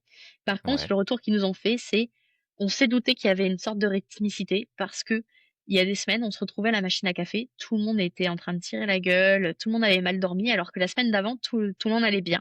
Et du coup, on s'est douté que c'était lié à l'étude qu'on était en train de faire et au fait qu'il y avait des moments où il y avait des impacts et des moments où il y en avait pas. Ouais, d'accord. Ouais, ça doit être amusant, comme retour à recevoir, dans ta Oui, position complètement. et dans celle de tes collaborateurs. Hem, alors bon, je reviendrai là sur, sur ce que je voulais dire tout à l'heure, mais, vous êtes, nombreux dans la boîte là aujourd'hui? Aujourd'hui, on est 8 au sein de la société, à peu près moite-moite sur la partie commerciale et R&D. D'accord. Vous êtes du vu que vous êtes pas très nombreux, vous êtes plutôt, des designers, des gens qui pensaient l'installation et c'est pas vous qui allez installer, les faux pla les faux plafonds et tout? Non, effectivement, nous, on fait que la fourniture des produits. Derrière, c'est des électriciens qui les posent généralement. OK. L'avantage du produit, c'est qu'il est complètement plug and play. Il se branche, il s'installe, il s'utilise comme un luminaire classique. Donc pour Mmh. l'usager et pour, l'installateur, ça ne change rien. Et comment est-ce que vous modifiez les rythmes, les changements, tu sais, par rapport à l'étude? Il y a des semaines où c'était, d'une certaine manière et d'autres où c'était autrement. Hem, J'imagine que tous vos clients, ne participent pas à l'étude. Hem, à quel point est-ce que vous gardez la main sur la modification de ces rythmes? Est-ce que, au contraire, une fois que c'est installé, que vous avez vérifié que ça marchait bien, après ça tourne tout seul? Est-ce que vous laissez la main à quelqu'un dans l'entreprise pour faire des ajustements si nécessaire? Comment ça se passe ça? Alors on ne laisse la main sur rien du tout. Nous, on programme en usine les luminaires et après l'utilisateur, il peut rien faire. Il peut varier OK. l'intensité s'il le souhaite dans certains usages. Il y a des usages, typiquement dans des salles de réunion ou des choses comme ça, quand on fait de la projection, où on décide de rajouter un variateur d'intensité parce que ça permet, d'apporter un niveau de confort. Parfois, on interface ça avec des capteurs de luminosité naturelle pour dire quand il fait très beau, ça baisse l'intensité du luminaire à l'intérieur. Quand il fait pas beau du tout, au contraire, ça l'augmente et ça permet de maintenir un niveau d'intensité qui est constant dans le bureau. Donc on peut s'interfacer à des systèmes existants, pour prendre la main sur l'intensité du luminaire. Par contre, le cycle lumineux, il est vraiment dans le luminaire et l'utilisateur n'a pas la main dessus. Et pendant ces études, c'était la même chose, en fait. Nous, on avait programmé le luminaire d'une certaine façon, on avait un calendrier. En fonction de ce calendrier, on savait quand on faisait les questionnaires, en fonction des dates de retour, dans quelle période les gens étaient. Et c'est sur la Ouais, base de d'accord. ça qu'on faisait les mesures. Donc l'utilisateur n'a vraiment pas la main là-dessus parce qu'effectivement, sinon il risquerait de faire, n'importe quoi. Parce qu'il y a aussi plein de solutions d'éclairage intelligente sur lesquelles on peut prendre la main et on se dit: «Ah oui, là, c'est plus pour de la détente. Ah oui, là, c'est plus pour de la concentration» et cetera. Mais en fait, c'est un peu arbitraire. Ça peut donner une impression de confort immédiat, mais ça peut aussi donner, des mauvais repères pour notre rythme. D'accord, d'accord. Les paramètres sur lesquels vous jouez, vous, c'est, donc là, je veux que tu me parles un petit peu un peu de physique. C'est, la température de couleur, on va dire, centrale, dominante, je sais pas, l'intensité, lumineuse? Il y a autre chose? Alors, l'intensité, généralement varie pas ou peu. D'accord, OK. Globalement, en éclairage, souvent on a une grandeur, qui est l'éclairement, qui est une grandeur qui s'exprime en luxe, qui est normative. Dans les espaces, de travail, typiquement, il faut 300 ou 500 lux sur le plan de travail selon les usages qu'on a, et donc du coup, ça contraint un petit peu le luminaire en termes d'intensité. Donc nous, l'idée, c'est de dire on maintient un niveau d'éclairement constant. Donc on maintient une intensité constante sur le luminaire, sauf si l'utilisateur décide d'y connecter des systèmes sur lesquels il peut prendre la main, mais sinon, c'est un niveau d'intensité constante. Et avec ce niveau d'intensité, on va avoir un spectre lumineux qui va varier, avec des températures de couleur qui vont varier et qui vont donner des informations différentes au corps. Ça, c'est du coup le signal non visuel en fait qui va évoluer au cours de la journée, le signal qui est lié à l'horloge biologique et qui est capté par ce ganglion à mélanopsine. C'est aussi quelque chose qu'on peut quantifier. On a parlé d'éclairement, c'est les lux. Les lux, c'est vraiment un niveau de visibilité, donc c'est une quantité de lumière visible, donc sur le canal de la vision. Sur la partie horloge biologique, on a un équivalent qu'on va appeler le lux mélanopique et qui caractérise, en fait, qu'est-ce que capte ce capteur-là, le ganglion à mélanopsine? Et l'idée, c'est de dire, le niveau de luxe peut être constant, donc la quantité de lumière et le niveau de visibilité peut être le même. Par contre, la perception de la lumière par notre corps peut varier. Et donc nous, c'est ce qu'on fait, c'est qu'on peut maintenir un niveau de luxe constant et un niveau de luxe mélanopique qui varie. Et donc ce qu'on observe, en l'occurrence, c'est une variation de couleur, effectivement, de température de couleur, avec des couleurs plus chaudes ou plus froides, mais c'est pas le seul critère, c'est surtout les composantes du spectre lumineux qui vont impacter. Donc si je comprends bien, les cônes et les bâtonnets par rapport au alors j'ai déjà oublié le terme que j'avais jamais entendu avant, donc il Le faudrait que je le ganglion à note. mélanopsine, Le ganglion, je vais le noter. Ganglion et comment tu l'autre mot? mélanopsine, Ah donc c'est comme ça vite. A accent, Ouais, mélanopsine et OK. Hem, donc oui, en gros, ils sont pas réglés de la même manière, si je ouais, comprends bien. Ils sont pas calibrés, voilà, le terme que je cherchais, ils sont pas calibrés de la même manière.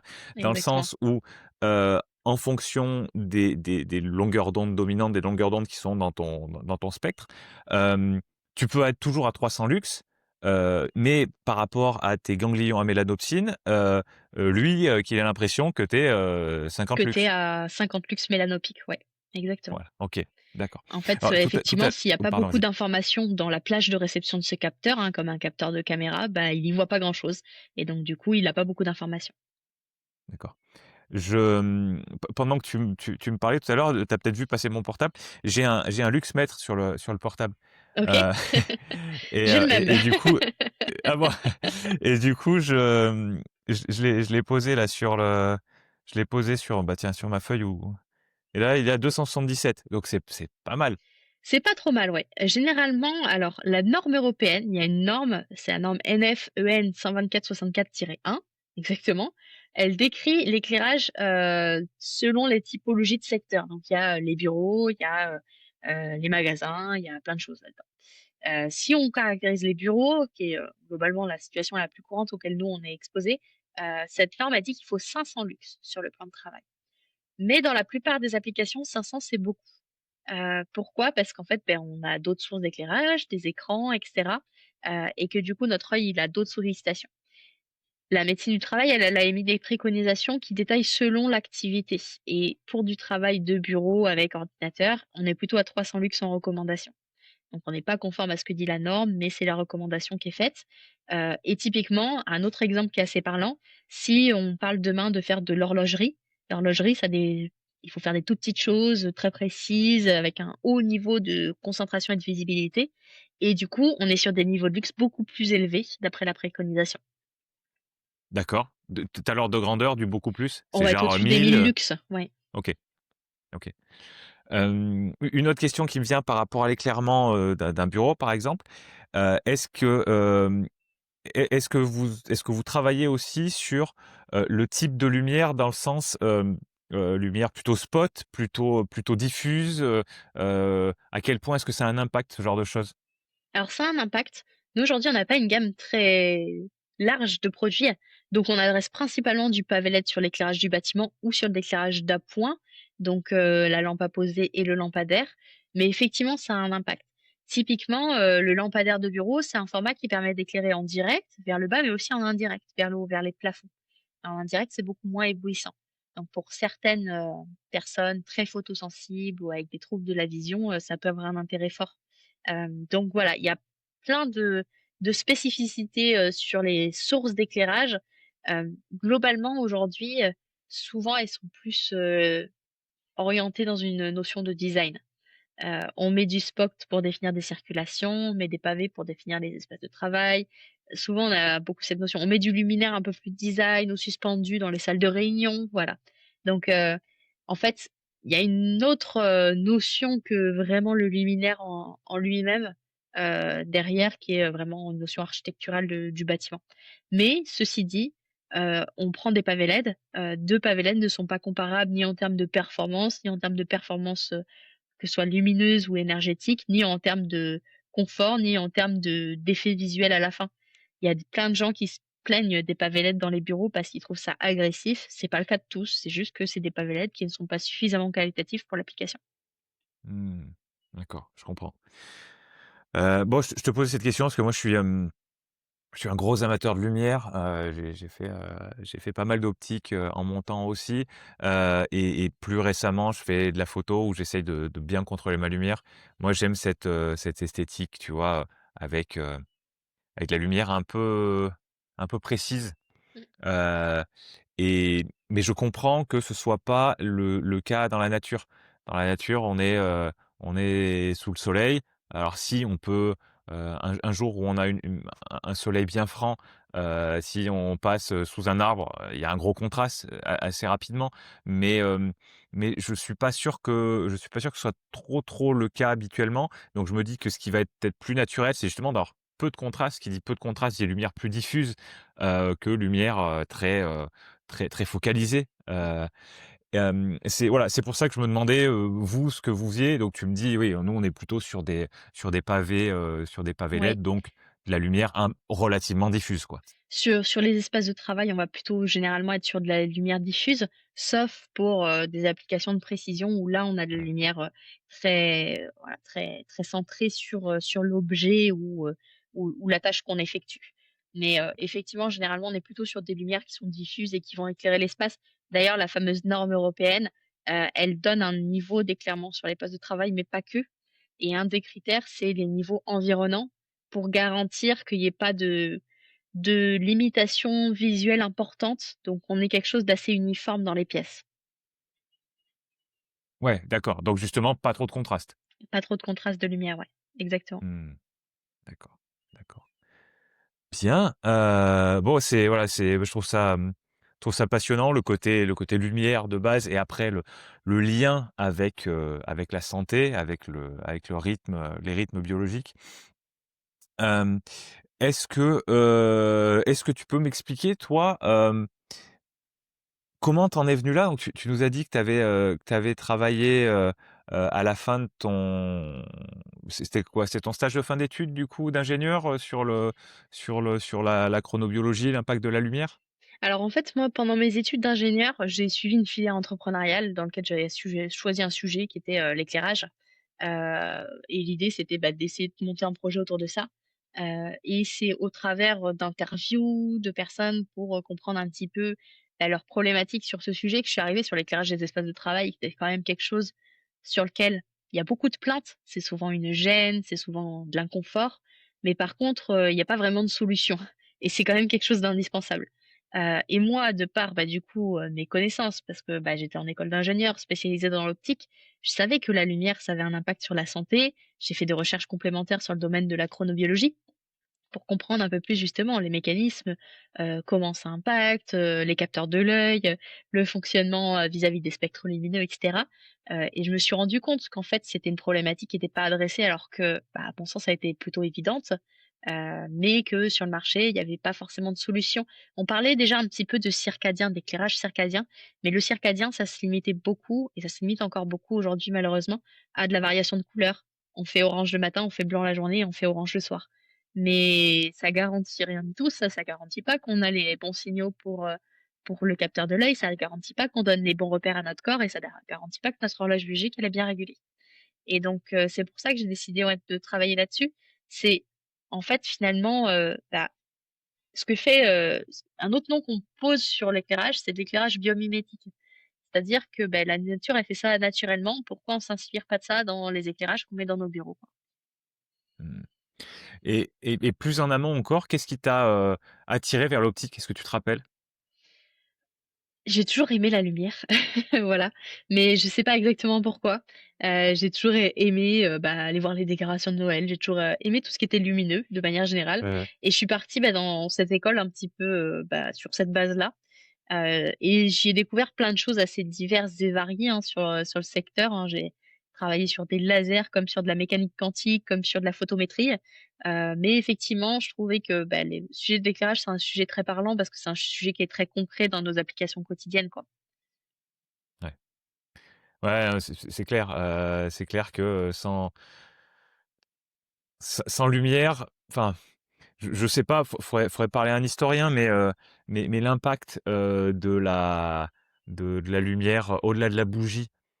Donc je dirais à la fin enfin ou peut-être au milieu du 19e, quelque chose comme ça, quand on a commencé à maîtriser, alors ouais, bon, il y avait des lampes à pétrole, il y avait des choses comme ça, mais quand l'ampoule, Mmh. incandescence est arrivée, incandescence, oui, c'est ça, Ouais, ampoule à filament est arrivée, que l'électricité a commencé à se répandre, on va dire, heu, je crois avoir entendu dire qu'il y avait eu un impact sur le milieu professionnel qui était énorme.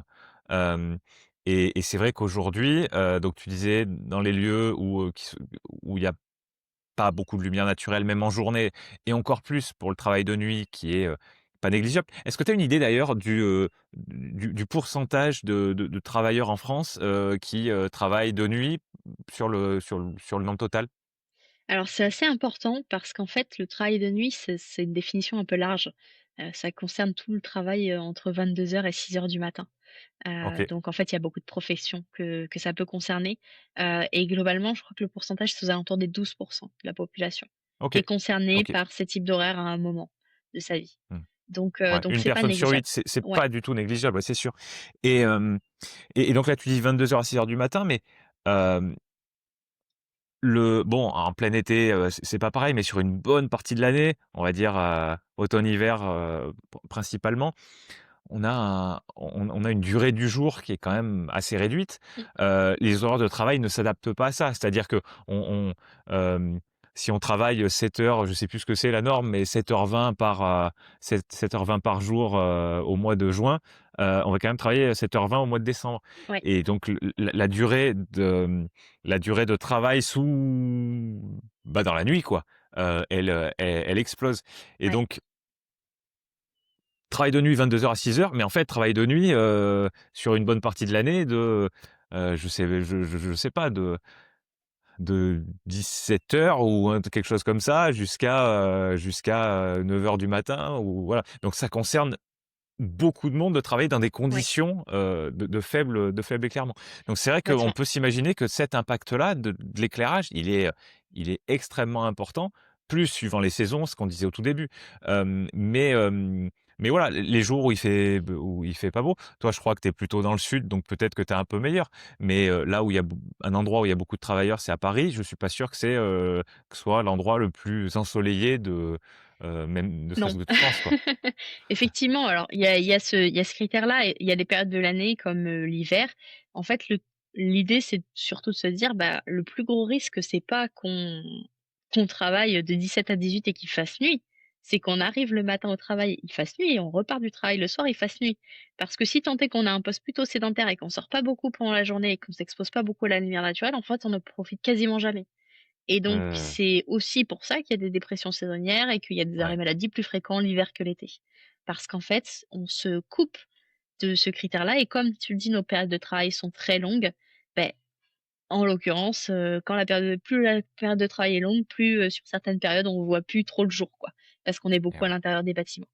Donc ça, c'est mmh, un gros risque et effectivement, il y a des endroits où on va avoir plus de lumière naturelle, que d'autres parce qu'on a un peu plus d'ensoleillement, parce que forcément la météo ça joue beaucoup sur ce qui nous arrive à l'intérieur des bureaux parce que plus le temps est gris, moins on a de lumière naturelle qui nous parvient, dans les environnements de travail, mais on parlait par exemple de Paris, il y a pas que ça, il y a pas que la météo, il y a aussi l'urbanisation par exemple.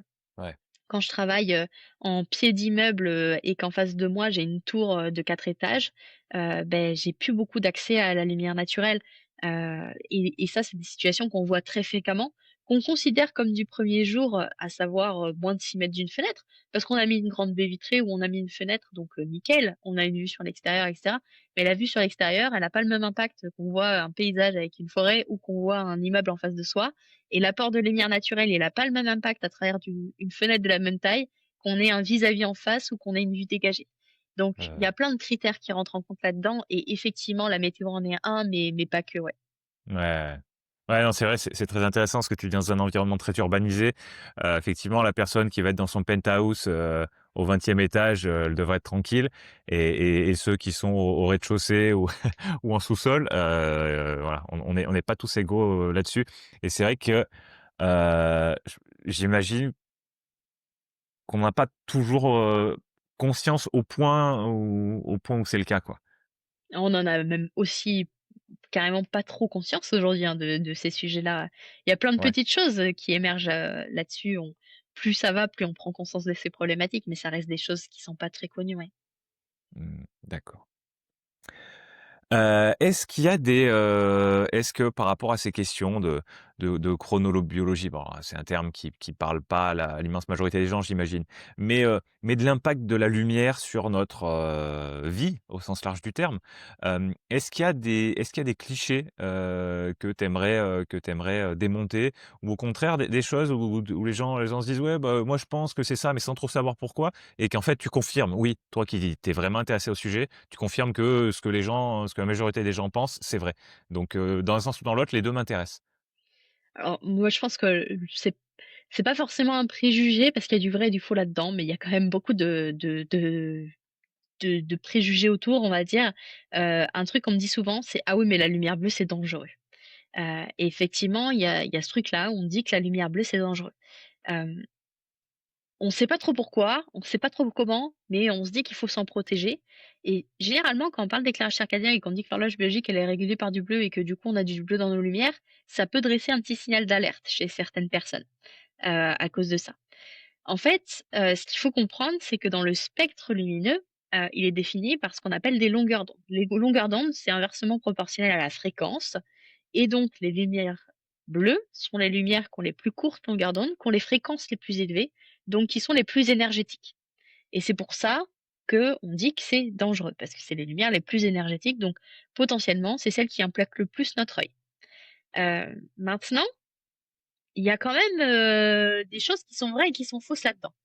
Globalement, les études qui ont été menées au moment où on a commencé à dire, «La lumière bleue, c'est dangereux», c'est des études où on a pris des rats, on leur a mis des fibres optiques dans les yeux et on les a exposés à des lumières. La moitié de ces expériences, elle a été faite avec, pupille dilatée, c'est-à-dire qu'on forçait la dilatation de la pupille. La pupille, c'est un peu comme un diaphragme d'appareil photo. Quand on a trop de lumière qui nous arrive, ça se ferme pour, essayer de protéger justement notre œil et notre rétine. Là, on a forcé la dilatation de la pupille et on les a exposés à des choses très élevées en termes d'éclairement, plusieurs milliers de lux. Donc forcément, on a constaté des dommages. On a refait l'expérience à 500 lux, qui est la norme d'éclairement sur les plans de travail, donc un peu plus raisonnable, mais encore une fois pupille dilatée. Et après, on l'a fait sur une longue exposition sans pupille dilatée. Et on a vu qu'il y avait effectivement des dommages sur l'œil des rats et sur la rétine plus spécifiquement. Avec la lumière avec comment dire? Ouais. Enfin, un accent mis sur la lumière bleue ou C'était n'importe des quelle longueur expériences d'onde? menées avec de la lumière bleue, ouais. OK. OK Et et il y a eu des expériences de contrôle avec de la lumière blanche, type éclairement du soleil ou? je suis pas certaine de ça, mais je crois pas. Et donc en fait, la conséquence de ça, c'est que déjà la première chose, c'est que les conditions dans lesquelles on a réalisé l'expérience, c'est des choses qui n'arrivent quasiment jamais dans la vraie vie. On s'expose jamais à des niveaux de lumière aussi importants pendant des périodes aussi longues et avec des pupilles dilatées, par exemple. La pupille automatiquement se refermerait dans ces conditions. Mmh. Donc là, il y a quand même du coup, ça veut pas dire que l'expérience, elle a rien démontré ou qu'il y a pas de risque, mais il y a le droit d'avoir un petit doute sur la véracité de l'information. Heu, il y a quand même des choses qui ont été démontrées depuis, c'est que effectivement la lumière bleue, ça peut causer des dommages sur la rétine, on l'a vu dans cette expérience, mais en fait, ça cause surtout des dommages dans les conditions de tous les jours sur des populations spécifiques. Typiquement les jeunes enfants, quand l'œil se développe, parce qu'il est fragile et de la même façon les personnes âgées parce que l'œil, fatigue et est fragile également. Il y a aussi aujourd'hui, des études qui corrèlent, la DMLA, la dégénérescence maculaire liée à l'âge, donc qui est aussi une maladie qui apparaît plutôt chez les personnes âgées, à l'exposition aux lumières bleues et aux lumières des écrans plus spécifiquement. Donc globalement, moi le discours que j'aime bien tenir, c'est de dire: toutes les lumières bleues ne sont pas dangereuses parce qu'il y en a aussi qui sont importantes pour, l'œil et en fait, quand on regarde le spectre lumineux et l'arc-en-ciel, il y a plein de nuances de bleu. C'est les bleus les plus foncés, les plus énergétiques qui peuvent être dangereux. C'est pas les bleus cyan qui, au contraire, eux, sont, bah, très importants pour réguler notre horloge biologique. Donc faut pas tout filtrer, ce serait une énorme bêtise. Hem Les recommandations, sur les filtres à lumière bleue, sur les lunettes, les téléphones, les écrans, et cetera, c'est bien dans une mesure de prévention. C'est-à-dire qu'aujourd'hui, c'est pas parce qu'on va travailler toute sa vie sur un ordinateur, portable qu'on va forcément avoir des dommages sur la rétine. En tout cas, ça n'a pas été démontré. Par contre, il y a des études qui ont démontré qu'il y avait effectivement des risques qui étaient accrus sur certaines typologies de population ou dans certaines conditions. Donc ça ne coûte rien de faire de la prévention et de mettre en place ce genre de système. Donc ça, c'est un peu le discours que je tiens parce qu'aujourd'hui, bah, on mixe un peu tout, et dès qu'on entend lumière bleue, on se dit: «Ouh là là, c'est un danger absolu, il faut fuir». Sauf que, bah, c'est pas vrai pour toutes les longueurs d'onde, il y en a qui sont importantes et les recommandations en fait en place, c'est pour la majorité de la population plutôt de la prévention qu'autre chose. Donc voilà, je pense que ça, c'est le petit point sur lequel on peut se permettre d'insister, j'insiste régulièrement dessus parce qu'il y a beaucoup de voilà, de choses qu'on imagine autour de ça, et qui sont, je pense, dans l'imaginaire collectif un peu fausses. OK. Tu parlais de prévention à l'instant. Bon, on peut imaginer que, il va pas y avoir, du Libu chez, soit je sais pas combien on est, 70 millions de Français peut-être, d'ici demain. En attendant, est-ce qu'il y a, 1 ou 2 ou 3 maximum actions très simples, enfin le plus simple possible qu'on peut mettre en place pour favoriser son pour aider son rythme circadien à rester, efficace, enfin régulier, voilà, pour que ça ait le bon impact sur notre santé à long terme et notre bien-être à court terme. Est-ce que tu as des recommandations par rapport à ce que tu as vu par rapport à la lumière, à l'impact de la lumière sur, bah, sur nous? Ouais, j'en vois 2 principales. La première, c'est que aussi bien que soit notre système d'éclairage, rien ne vaut la lumière du jour. Donc en fait, plus on peut sortir, mieux c'est. S'exposer à la lumière naturelle, c'est super, notamment le matin quand on se réveille, il faut couper la sécrétion de mélatonine parce que la journée commence. Bah, aller, faire une petite marche de 10 minutes, ça permet de s'exposer à la lumière naturelle, même l'hiver, même s'il fait moche, parce qu'il y a quand même de la lumière naturelle qui nous parvient. Et ça permet, voilà, de se reco synchroniser, de faciliter l'éveil et de réguler les rythmes du sommeil. La deuxième chose, c'est pas vraiment une mesure de prévention, mais c'est plus un on va dire un indicateur à surveiller. Il y a quelque chose qu'on appelle le jet lag social. Le jet lag social, c'est, comme un jet lag, mais c'est caractérisé par le fait que, en fait, on n'a pas les mêmes horaires de sommeil la semaine et le week-end. Si la Mmh. semaine, on dort 7 heures, de 22:00, à 5 heures du matin et que, le week-end on dort 10 heures, de, minuit à 10 heures. Non seulement on décale nos horaires de sommeil, mais en plus on n'a pas le même nombre d'heures la semaine et le week-end et ça en fait c'est le premier signal caractéristique d'un dérèglement de l'horloge biologique et il y a énormément de personnes qui l'expérimentent sans le savoir. Donc c'est bien de d'avoir conscience de ça, parce que ça permet en fait, rapidement d'identifier qu'il faut prendre quelques petites actions dans son quotidien pour limiter cet effet. Ça arrivera à tout le monde de sortir le week-end, de faire la fête et du coup, de se taper une grasse matinée, le dimanche. Ça, il y a aucun problème.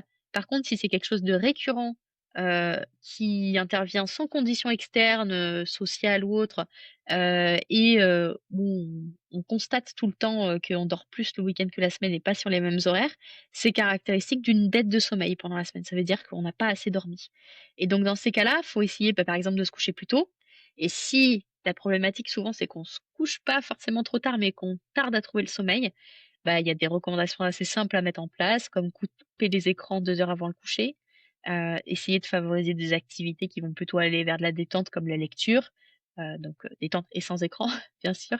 Heu, Par exemple, si, on voit qu'on a du mal, à se coucher tôt et à se lever tôt, on peut compléter ça avec de la luminothérapie le matin. Luminothérapie qui est quelque chose qui envoie des lumières très intenses sur des périodes courtes, donc généralement, c'est une lumière qu'on met de 20 à 30 minutes plutôt le matin. Voilà, c'est des petites choses qu'on peut mettre en place et en fait, le fait de se rendre compte de ce truc-là, le jet lag social, je pense que 80 de la population expérimente, ça permet de reconnaître facilement qu'il faut prendre deux trois petites actions. Mmh. D'accord. Bon super, bah, on a 2 choses à faire, sortir, marcher le matin, alors au Ou à réveil, tout autre moment de la journée, mais le matin, c'est assez efficace. ouais, ouais. Alors après oui effectivement, on peut imaginer que l'hiver, au réveil si on se lève pas trop tard, il y aura pas de lumière le matin et donc marcher, aller marcher au lampadaire, c'est peut-être Bien moins sûr, ouais, efficace. complètement. Mais en tout cas voilà, heu, plutôt en début de journée justement pour arrêter la sécrétion de mélatonine, pour dire à notre corps: «Bon bah, voilà, là maintenant tu es réveillé, donc lance ton processus, lance ton rythme, qui va avoir lieu sur toute la journée» et comme ça aussi en fin de journée, si tu l'as lancé un peu tôt, il y a des chances que l'endormissement, vienne peut-être plus naturellement justement en fin de journée si tu as et ça c'était ton deuxième point, si tu as ce rythme relativement régulier, ton deuxième point est porté sur ce justement le dérèglement du rythme entre la semaine et le week-end. J'imagine que, en termes de j'imagine que ton conseil, ça serait d'essayer de se coucher, de s'endormir un petit peu aux mêmes heures un peu tout le temps, Ouais. alors dans une certaine mesure, mais notamment en semaine, si tu te lèves, tous les matins à 7 heures du matin, parce que l'exemple de 5 heures, moi, il me fait trop mal, donc je vais prendre 7 heures. Si tu te lèves tous les matins à 7 heures, essayer de pas te coucher un soir à 9 heures, puis le lendemain à 1 heure du matin, puis j'imagine que c'est peut-être un peu ton conseil aussi? Il y a une question de régularité et puis il y a une question de si on observe cet effet-là du jet lag social où on a plus de quantité de sommeil le week-end que la semaine, ça veut aussi dire qu'on Ouais. dort pas assez la semaine. Donc ça veut dire Mmh. qu'il faut réussir à augmenter le nombre d'heures de sommeil, soit en se couchant plus tôt, soit en prenant des mesures pour qu'on n'ait pas une durée d'endormissement trop longue. Mmh. Très bien. Bon, hem, je alors tu y as peut-être un petit peu déjà répondu, mais c'est pas grave, c'est la question centrale de principes fondamentaux. Sur quoi est-ce qu'on peut vraiment s'appuyer quand on commence à réfléchir, à entendre, à comprendre ce que c'est que le rythme circadien? Hem, qu'est-ce que voilà, qu'est-ce qui est vraiment central? Qu'est-ce qui est vraiment une base pour, pour partir dans la bonne direction? Et puis après, on peut toujours affiner, mais le la base, la base, le principe fondamental. Il y a pas mal de choses et d'applications, hein, de la chronobiologie de manière générale, mais je pense qu'effectivement la 1re chose à comprendre, c'est un peu ce qu'on a décrit, c'est ce mécanisme de il y a des synchroniseurs externes qui agissent sur une horloge interne. Cette horloge interne, elle est censée suivre un rythme circadien, mais dans les faits, en libre cours, si on la coupe de ces synchroniseurs, elle va suivre un rythme qui va varier entre 23h30 et 24h30 et du coup, ces synchroniseurs permettent de redonner ce rythme de 24 heures à tout le monde. Donc c'est un peu la base de comment ça fonctionne. Après, il y a le mécanisme, vraiment du capteur de l'œil, le ganglion mélanopsine, qui est le signal le plus fort et le signal régulateur le plus fort qu'on puisse avoir et qui permet du coup de maintenir ce signal de 24 heures au fur et à mesure, du temps. Donc je pense que c'est les 2 éléments clés dans ce fonctionnement-là. Après, selon les applications, il peut y avoir plein de choses à explorer. Par exemple, les sécrétions d'hormones, qui sont liées à un rythme circadien, ça va avoir un impact fort sur tout ce qui va être, par exemple, le domaine médical. Heu, Ça peut avoir un typiquement, les rythmes du l'analyse des rythmes du sommeil, ça peut avoir un impact fort sur, notre quotidien comme sur des applications très spécifiques. On parlait du sport au début, tous les 2. Typiquement dans le trail, les gens qui font, des trails de plusieurs, heures ou plusieurs jours parfois, qui, courent, marchent jour et nuit, c'est des choses qu'ils appliquent beaucoup. Ne serait-ce que pour savoir quand est-ce qu'ils doivent courir, quand est-ce qu'ils doivent marcher, en fonction de leur rythme et en fonction du terrain. Voilà, il y a plein d'applications potentielles et je pense qu'après ça dépend vraiment de la direction qu'on veut prendre et du cas d'application qu'on explore pour dire est-ce que je vais plutôt, tendre sur, l'étude, bah, des rythmes hormonaux, des rythmes de sommeil, des rythmes d'activité, et cetera. Mmh. Je je pensais à quelque chose depuis tout à l'heure, dont on n'a pas parlé. Je sais pas si tu t'y es vraiment intéressé ou pas, tu vas me le dire. Là, on a parlé, en gros résumé, on a parlé de la vue, du sens de la vue, heu, quels sont les impacts des autres sens sur son rythme circadien? Heu, donc on en a 4 autres, à quel point est-ce que ça joue? Est-ce que c'est des questions sur lesquelles tu t'es interrogé? Alors je m'y suis pas trop interrogée sous l'angle, du rythme circadien. Je suis pas certaine qu'ils aient un énorme impact. Par contre, ils sont corrélés. Je sais qu'il y a des études qui portent, par exemple, sur, l'impact sous certaines lumières, de l'olfaction. Donc, typiquement, comment la vue, elle est et c'est des choses typiquement qui sont beaucoup utilisées en cuisine, comment la vue du plat, elle est corrélée avec l'odeur qu'il dégage. D'accord. Voilà, donc typiquement dans des mécanismes de trompe-l'œil ou des choses comme ça. Donc je sais que c'est corrélé. J'ai pas étudié ça exactement sous l'angle des rythmes circadiens, mais effectivement les sens, jouent un rôle de manière globale dans la vision. En tout cas, la vision interagit avec les sens, on va dire ça comme ça. Mmh. Ouais, d'accord, d'accord. Parce que bon, voilà, moi, ce que je m'imaginais, c'est, que des sons forts, juste avant d'aller se coucher, c'est c'est peut-être pas terrible. Peut-être que ça te met dans un état, de stress plus important, et donc pour l'endormissement, c'est peut-être moins bien. Voilà, je m'imaginais ça, mais j'en sais Ouais, rien, en fait. je pense que c'est plus des questions de perception en fait. Typiquement il y a plein de choses, typiquement une application, très différente, de la chronobiologie, mais qui joue un petit peu sur les mêmes critères. C'est plus sur le canal visuel cette fois-ci. C'est, beh, en fonction des couleurs, qu'est-ce que ça peut inspirer en termes d'état d'esprit? Typiquement, on dit souvent le rouge ça énerve, voilà, le vert ça rend créatif et cetera et c'est des choses qui sont utilisées dans certains domaines, hein, et qui sont aussi utilisées sous un angle lumineux. On a des lumières qui changent de couleur. Hem, un des cas d'application de ça, c'est, je sais pas si tu as déjà entendu parler des salles Snooze Hélène, qui sont dans le milieu du handicap. C'est globalement des salles, notamment pour les personnes, qui souffrent de troubles de l'autisme, pour se calmer et s'apaiser et ça joue beaucoup sur, les teintes et sur les lumières. Heu et là, du coup, c'est décorrélé du critère horloge biologique. C'est vraiment le critère visuel qui rentre en œuvre. Donc on a beaucoup parlé de ce cas-là non visuel, qui est, le ganglion mélanopsine et l'horloge biologique et l'impact que ça a sur notre santé.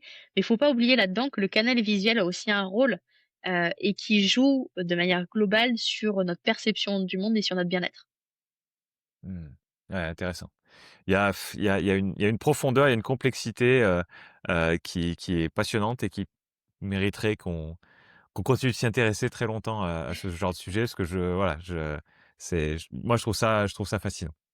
Mais bon, on va quand même se diriger vers la fin de notre échange parce que je vais pas te garder toute la soirée. Et puis au bout d'un moment, tu auras peut-être plus de lumière. Je sais pas comment c'est réglé tes bureaux, donc ça serait moins bien pour les gens qui nous regardent sur C'est YouTube, ce ça, serait quand même un peu moins bien. ce serait un peu dans le noir. Est-ce que tu as des ressources à conseiller par rapport à ce sujet-là, pour les gens qui veulent creuser? Donc là, l'idée de principes fondamentaux, c'est d'avoir une discussion, assez tranquille, qui permette d'effleurer la surface, d'un sujet. Les gens qui veulent aller au-delà, qu'est-ce que tu leur conseilles de lire, de regarder, d'écouter? Alors, il y a pas mal de choses. La chronobiologie, on l'a dit, c'est une science qui est assez récente. Donc, il y a beaucoup de choses qui sont à l'état de la recherche encore, donc qui sont pas encore très, très accessibles, du grand public. Ceci dit, il y a quand même 2-3 trucs qu'on peut partager. Déjà, Michel Siffre, si on part vraiment de la base de la chronobiologie, Michel Siffre, il a écrit un livre, qui s'appelle «L'expérience hors du temps», qui raconte cette expérience un peu pionnière dans ce domaine-là. Bah, je pense que c'est une bonne base de départ parce que ça reprend finalement les premiers concepts qui ont été établis à ce moment-là et qui ont permis de construire là-dessus. Donc je pense que pour effleurer le sujet, comme tu dis, c'est pas mal. Ça permet en plus, c'est des expériences qui sont assez sympas. On l'a pas précisé, mais les expériences hors du temps, c'est des choses qui existent encore aujourd'hui. Il y a un projet en France en ce moment, où il y a eu déjà 2 expériences, c'est le projet Deep Time. Une première expérience qui a été menée, 2021 ou 2022, je crois, où on a mis un groupe de personnes dans les Pyrénées, dans une grotte pour, étudier, les mécanismes du confinement, comment ils réagissaient en groupe, et est-ce que certains, par exemple, sur la partie des rythmes biologiques, prenaient le lead ou pas? Et est-ce que les autres suivaient? Est-ce qu'on suivait C'est-à-dire, le est-ce qu'il y en a un qui disait: «Bon allez, on va se coucher»? bah, par exemple, ouais. Est-ce que du coup, on vivait sur une journée de 24 heures 30 parce qu'il y avait un leader qui avait un rythme de 24 heures 30 qui l'impose aux autres?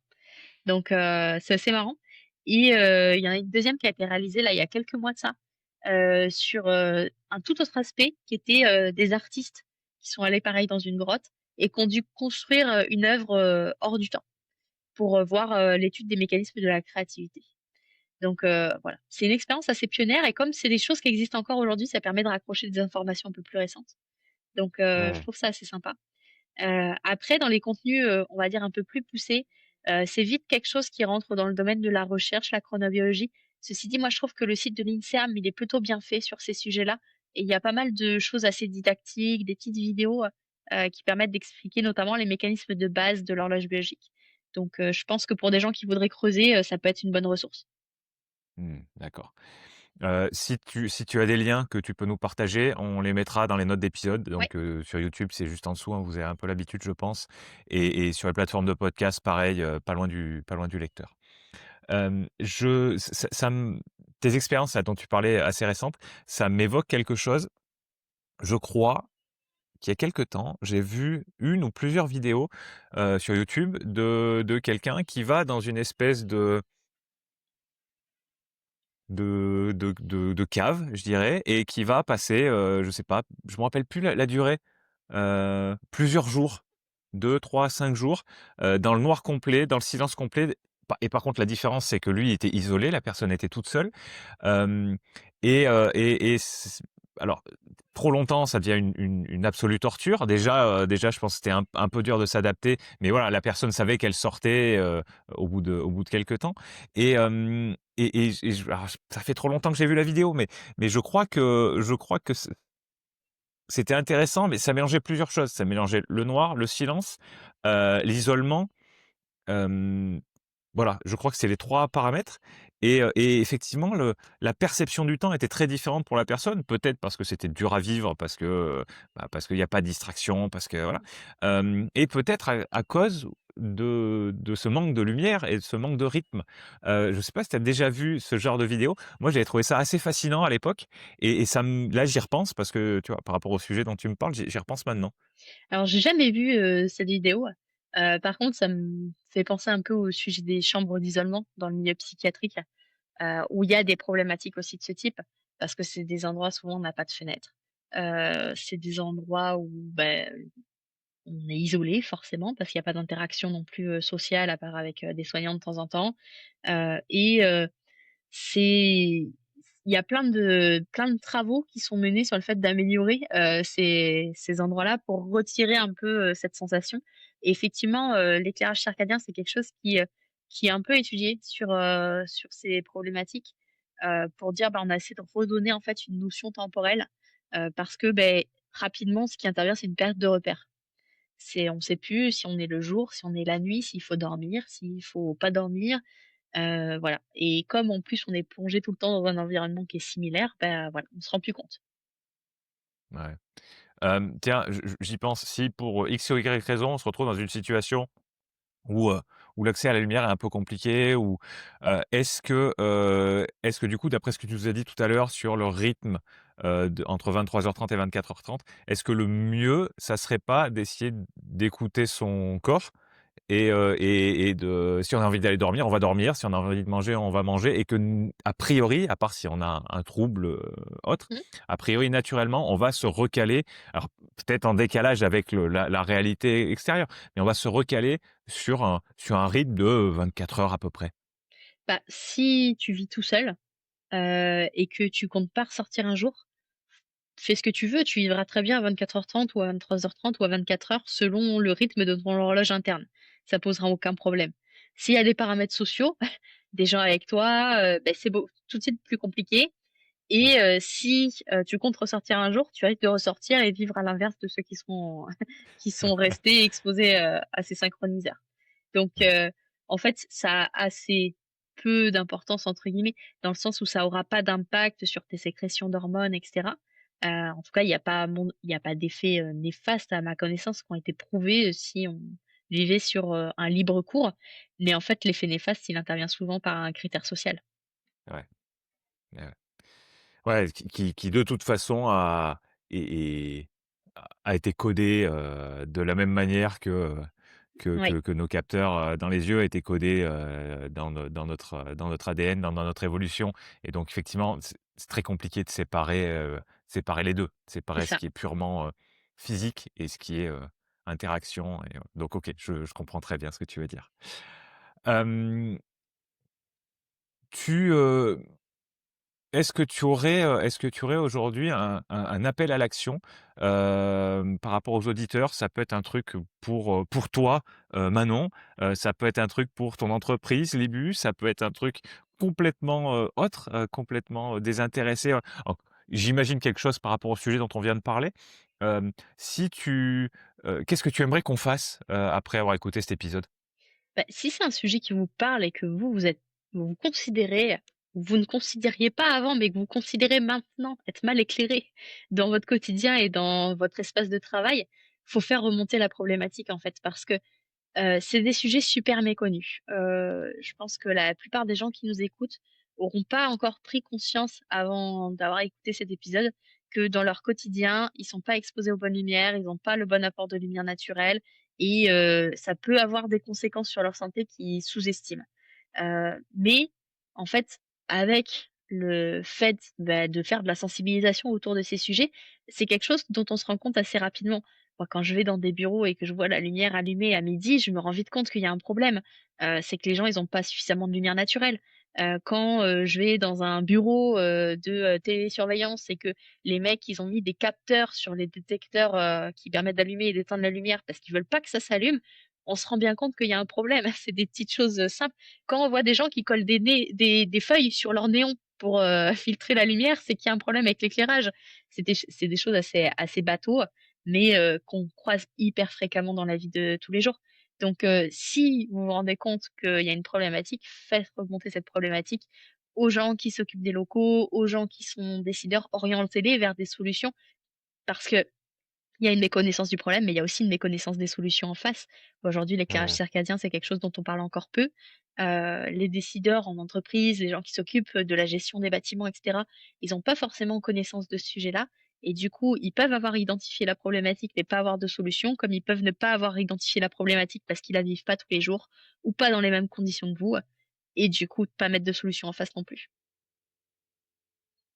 Les boîtes qui installent, des éclairages, de bureaux, hem, je parle des entreprises, hein, vraiment, voilà, je te parle pas des gens qui vont intégrer ces bureaux, je te parle de vraiment ceux qui les créent.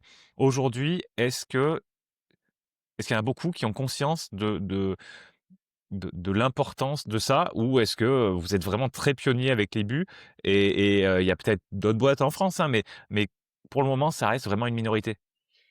On est très pionniers sur le sujet. Nous, on fait un gros travail d'éducation auprès des gens justement qui interviennent dans les projets d'aménagement et de construction de bureaux pour expliquer que ça a un intérêt, que ça a un impact et qu'il faut le prendre en compte tôt dans ces sujets-là. Parce qu'effectivement, on peut intervenir après dans une entreprise en correctif et on le fait souvent. Mais c'est dommage parce que ça aurait pu être pris en compte dès la phase de conception. Donc oui, on intervient auprès de ces gens-là. Souvent, avant qu'on leur parle, ils ont jamais entendu parler de cette problématique. Et après, ils ont rapidement conscience qu'il y a des projets où ils auraient pu l'intégrer. Même Donc les professionnels de l'éclairage? ouais, même les OK. professionnels de l'éclairage, ouais. Après, c'est des sujets dont ils entendent parler. Généralement, les professionnels de l'éclairage, ils ont entendu le terme, mais l'application réelle enfin les cas d'application réelle, ils les identifient pas nécessairement. Ils se disent pas: «Tiens, cet espace, il faut le mettre en circadien, mais celui-là, je peux mettre un LED classique». Parce qu'ils ont pas forcément, le filtre qui va bien en face. Et en fait, rapidement, quand on évoque justement tous les cas d'application, les conséquences que ça peut avoir et cetera, ils se disent: «Ah oui, c'est vrai que cet espace dans ce projet, il était sous-éclairé par rapport au reste, il avait pas un apport de lumière naturelle suffisant, ou on a mis un mur, on aurait peut-être dû mettre un mur vitré ou des choses comme ça. Ouais. Ouais. Comment on interagit, d'abord réponds enfin, je posais la question en 2 temps. D'abord, comment on interagit avec l'IBU? Dans quel cas? À quel si on est dis-moi, si on est telle personne, voilà, si on est telle entreprise, si on est à quel moment est-ce qu'on essaye de vous contacter et comment? Voilà, ça c'est la première, c'est ma première question. Alors, tout le monde globalement peut nous contacter, parce que les cas d'application, on l'a vu, sont super vastes. On intervient sur des projets qui vont de la salle mal éclairée au bâtiment complet, sur des secteurs privés comme des secteurs publics. Donc il y a pas de filtre par rapport à l'activité ou ce genre de choses. On intervient aussi bien auprès des entreprises que des gens effectivement qui construisent des bâtiments, planifient des travaux et cetera. Donc on peut aussi intervenir auprès de prescripteurs qui vont, rédiger des cahiers des charges techniques ou des choses comme ça. Donc globalement, ça peut concerner tout le monde, cette problématique, dès lors qu'on a des projets, soit d'aménagement de bureaux, soit de refaire ses bureaux, soit d'amélioration juste de l'éclairage, soit parce qu'aujourd'hui on n'est pas en LED ou parce que, c'est un éclairage qui est problématique. Pour nous contacter, on a plusieurs canaux. On a un site internet, libu.fr. On peut nous trouver aussi sur LinkedIn, on est assez actif, on a une page, LinkedIn Libu sur lequel on peut nous contacter également et après, généralement, nous, le processus, c'est qu'en fonction de la problématique qui est présentée, avant de remettre, un devis ou quelque chose, on va faire une petite étude, de dire: «Est-ce que déjà le sujet, il est pertinent vis-à-vis du circadien?» Et si oui, comment on dimensionne le besoin? Qu'est-ce qu'on met comme type de produit? Est-ce qu'on met plutôt de l'éclairage d'appoint, plutôt de l'éclairage intégré dans les plafonds? Et combien on en positionne.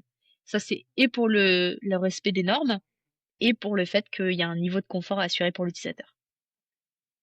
Bien et donc l'autre partie de ma question, c'était toi, Manon Lousteau, est-ce qu'il y a un cadre, dans lequel tu aimes être contacté, que ce soit, voilà, par rapport à cette activité-là? Ou est-ce qu'on passe, par l'IBU directement, quoi qu'il arrive? Et en fonction de cette réponse, peut-être nous dire, éventuellement où tu veux être si tu veux être suivi sur certains réseaux ou voilà, heu, et qu'est-ce qu'il en est, pour toi, personnellement? Moi, je suis très active sur LinkedIn aussi, donc il y a pas de souci OK. pour, pour me contacter sur cette plateforme. D'ailleurs, je publie régulièrement des contenus autour de l'environnement de travail. Donc pour les gens que ça peut intéresser, sur LinkedIn, j'ai une newsletter où je vais parler, de toutes les innovations qu'on peut trouver dans ce domaine-là. La lumière en fait partie, mais il y a plein de choses à dire. C'est un secteur qui bouge pas mal, donc voilà, s'il y a des gens qui sont curieux, et de cette problématique de l'éclairage et des choses qui vont avec, on a parlé des préconisations, mais le champ est très vaste de ce qu'on peut faire pour améliorer les espaces de travail, on peut s'y retrouver. Très bien. Bon, pour terminer, est-ce que, si possible en une phrase ou en tout cas d'une manière très condensée, tu pourrais nous dire ce que tu aimerais qu'on retienne de ces, 2 heures de discussion? Ce que j'aimerais qu'on retienne, c'est que la lumière, ça a un vrai impact sur la santé et le bien-être et que c'est quelque chose qu'on sous-estime au quotidien et qu'il faut prendre un peu plus en considération.